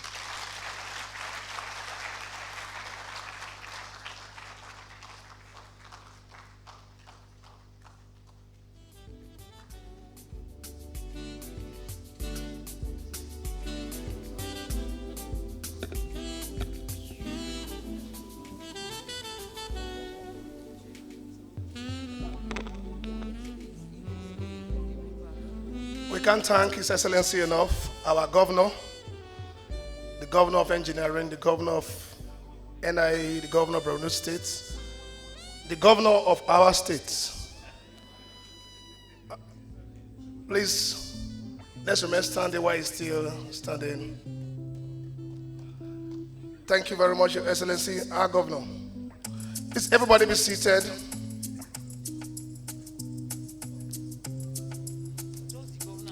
Please, the governor and his entourage only. The rest of us, be seated.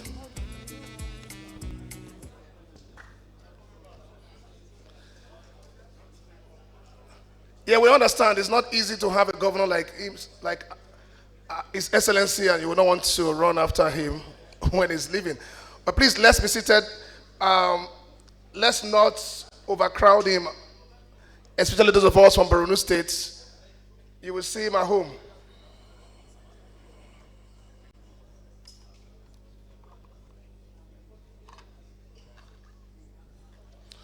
All right, can we take more goodwill messages if they are here?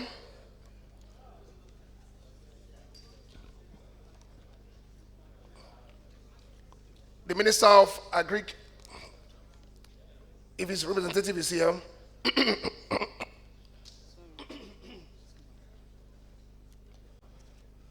The Senate Committee Chair on Agriculture, the House Committee Chair on Agriculture, ES Agri Research Council of Nigeria. I know.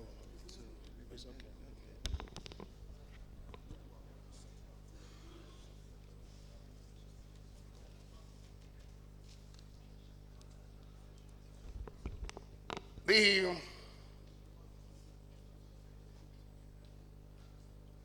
We want to take a good message from one of us, the son of engineer Dr. E.M.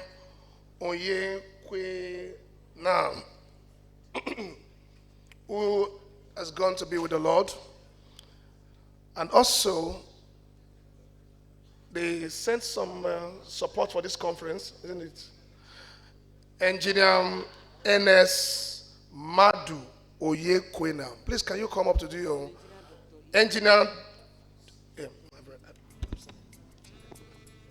Please, let's put our hands together for him as he comes to do his good message. He's the son of former regional chairman, Southeast, engineer Dr. E.M. Onyekwena.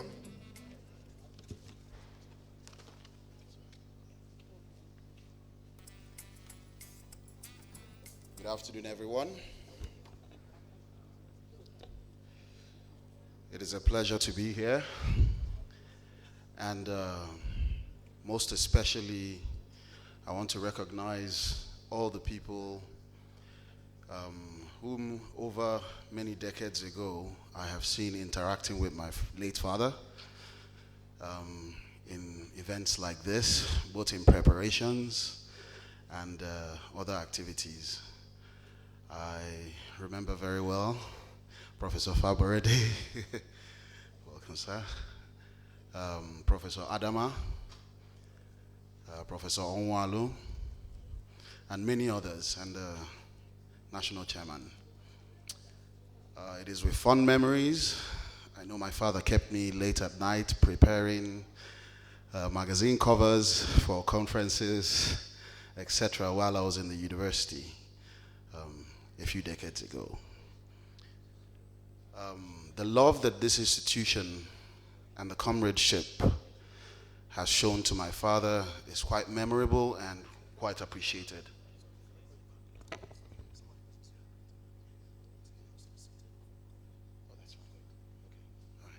All right, we have him back. Some of the persons who we needed to appreciate are not seated.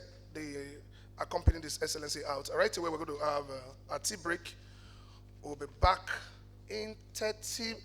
LOC Chair, 30 minutes, 20 minutes. LOC Chair, 20 minutes or 30 minutes? 20 minutes. While we are having a tea break, you can also network. Meet somebody you've not met before. Get to know the person and its engineering content.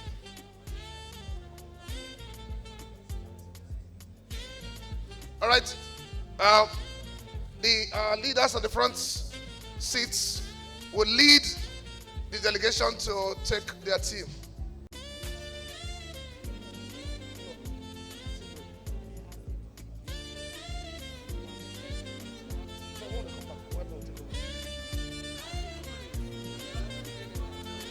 All right.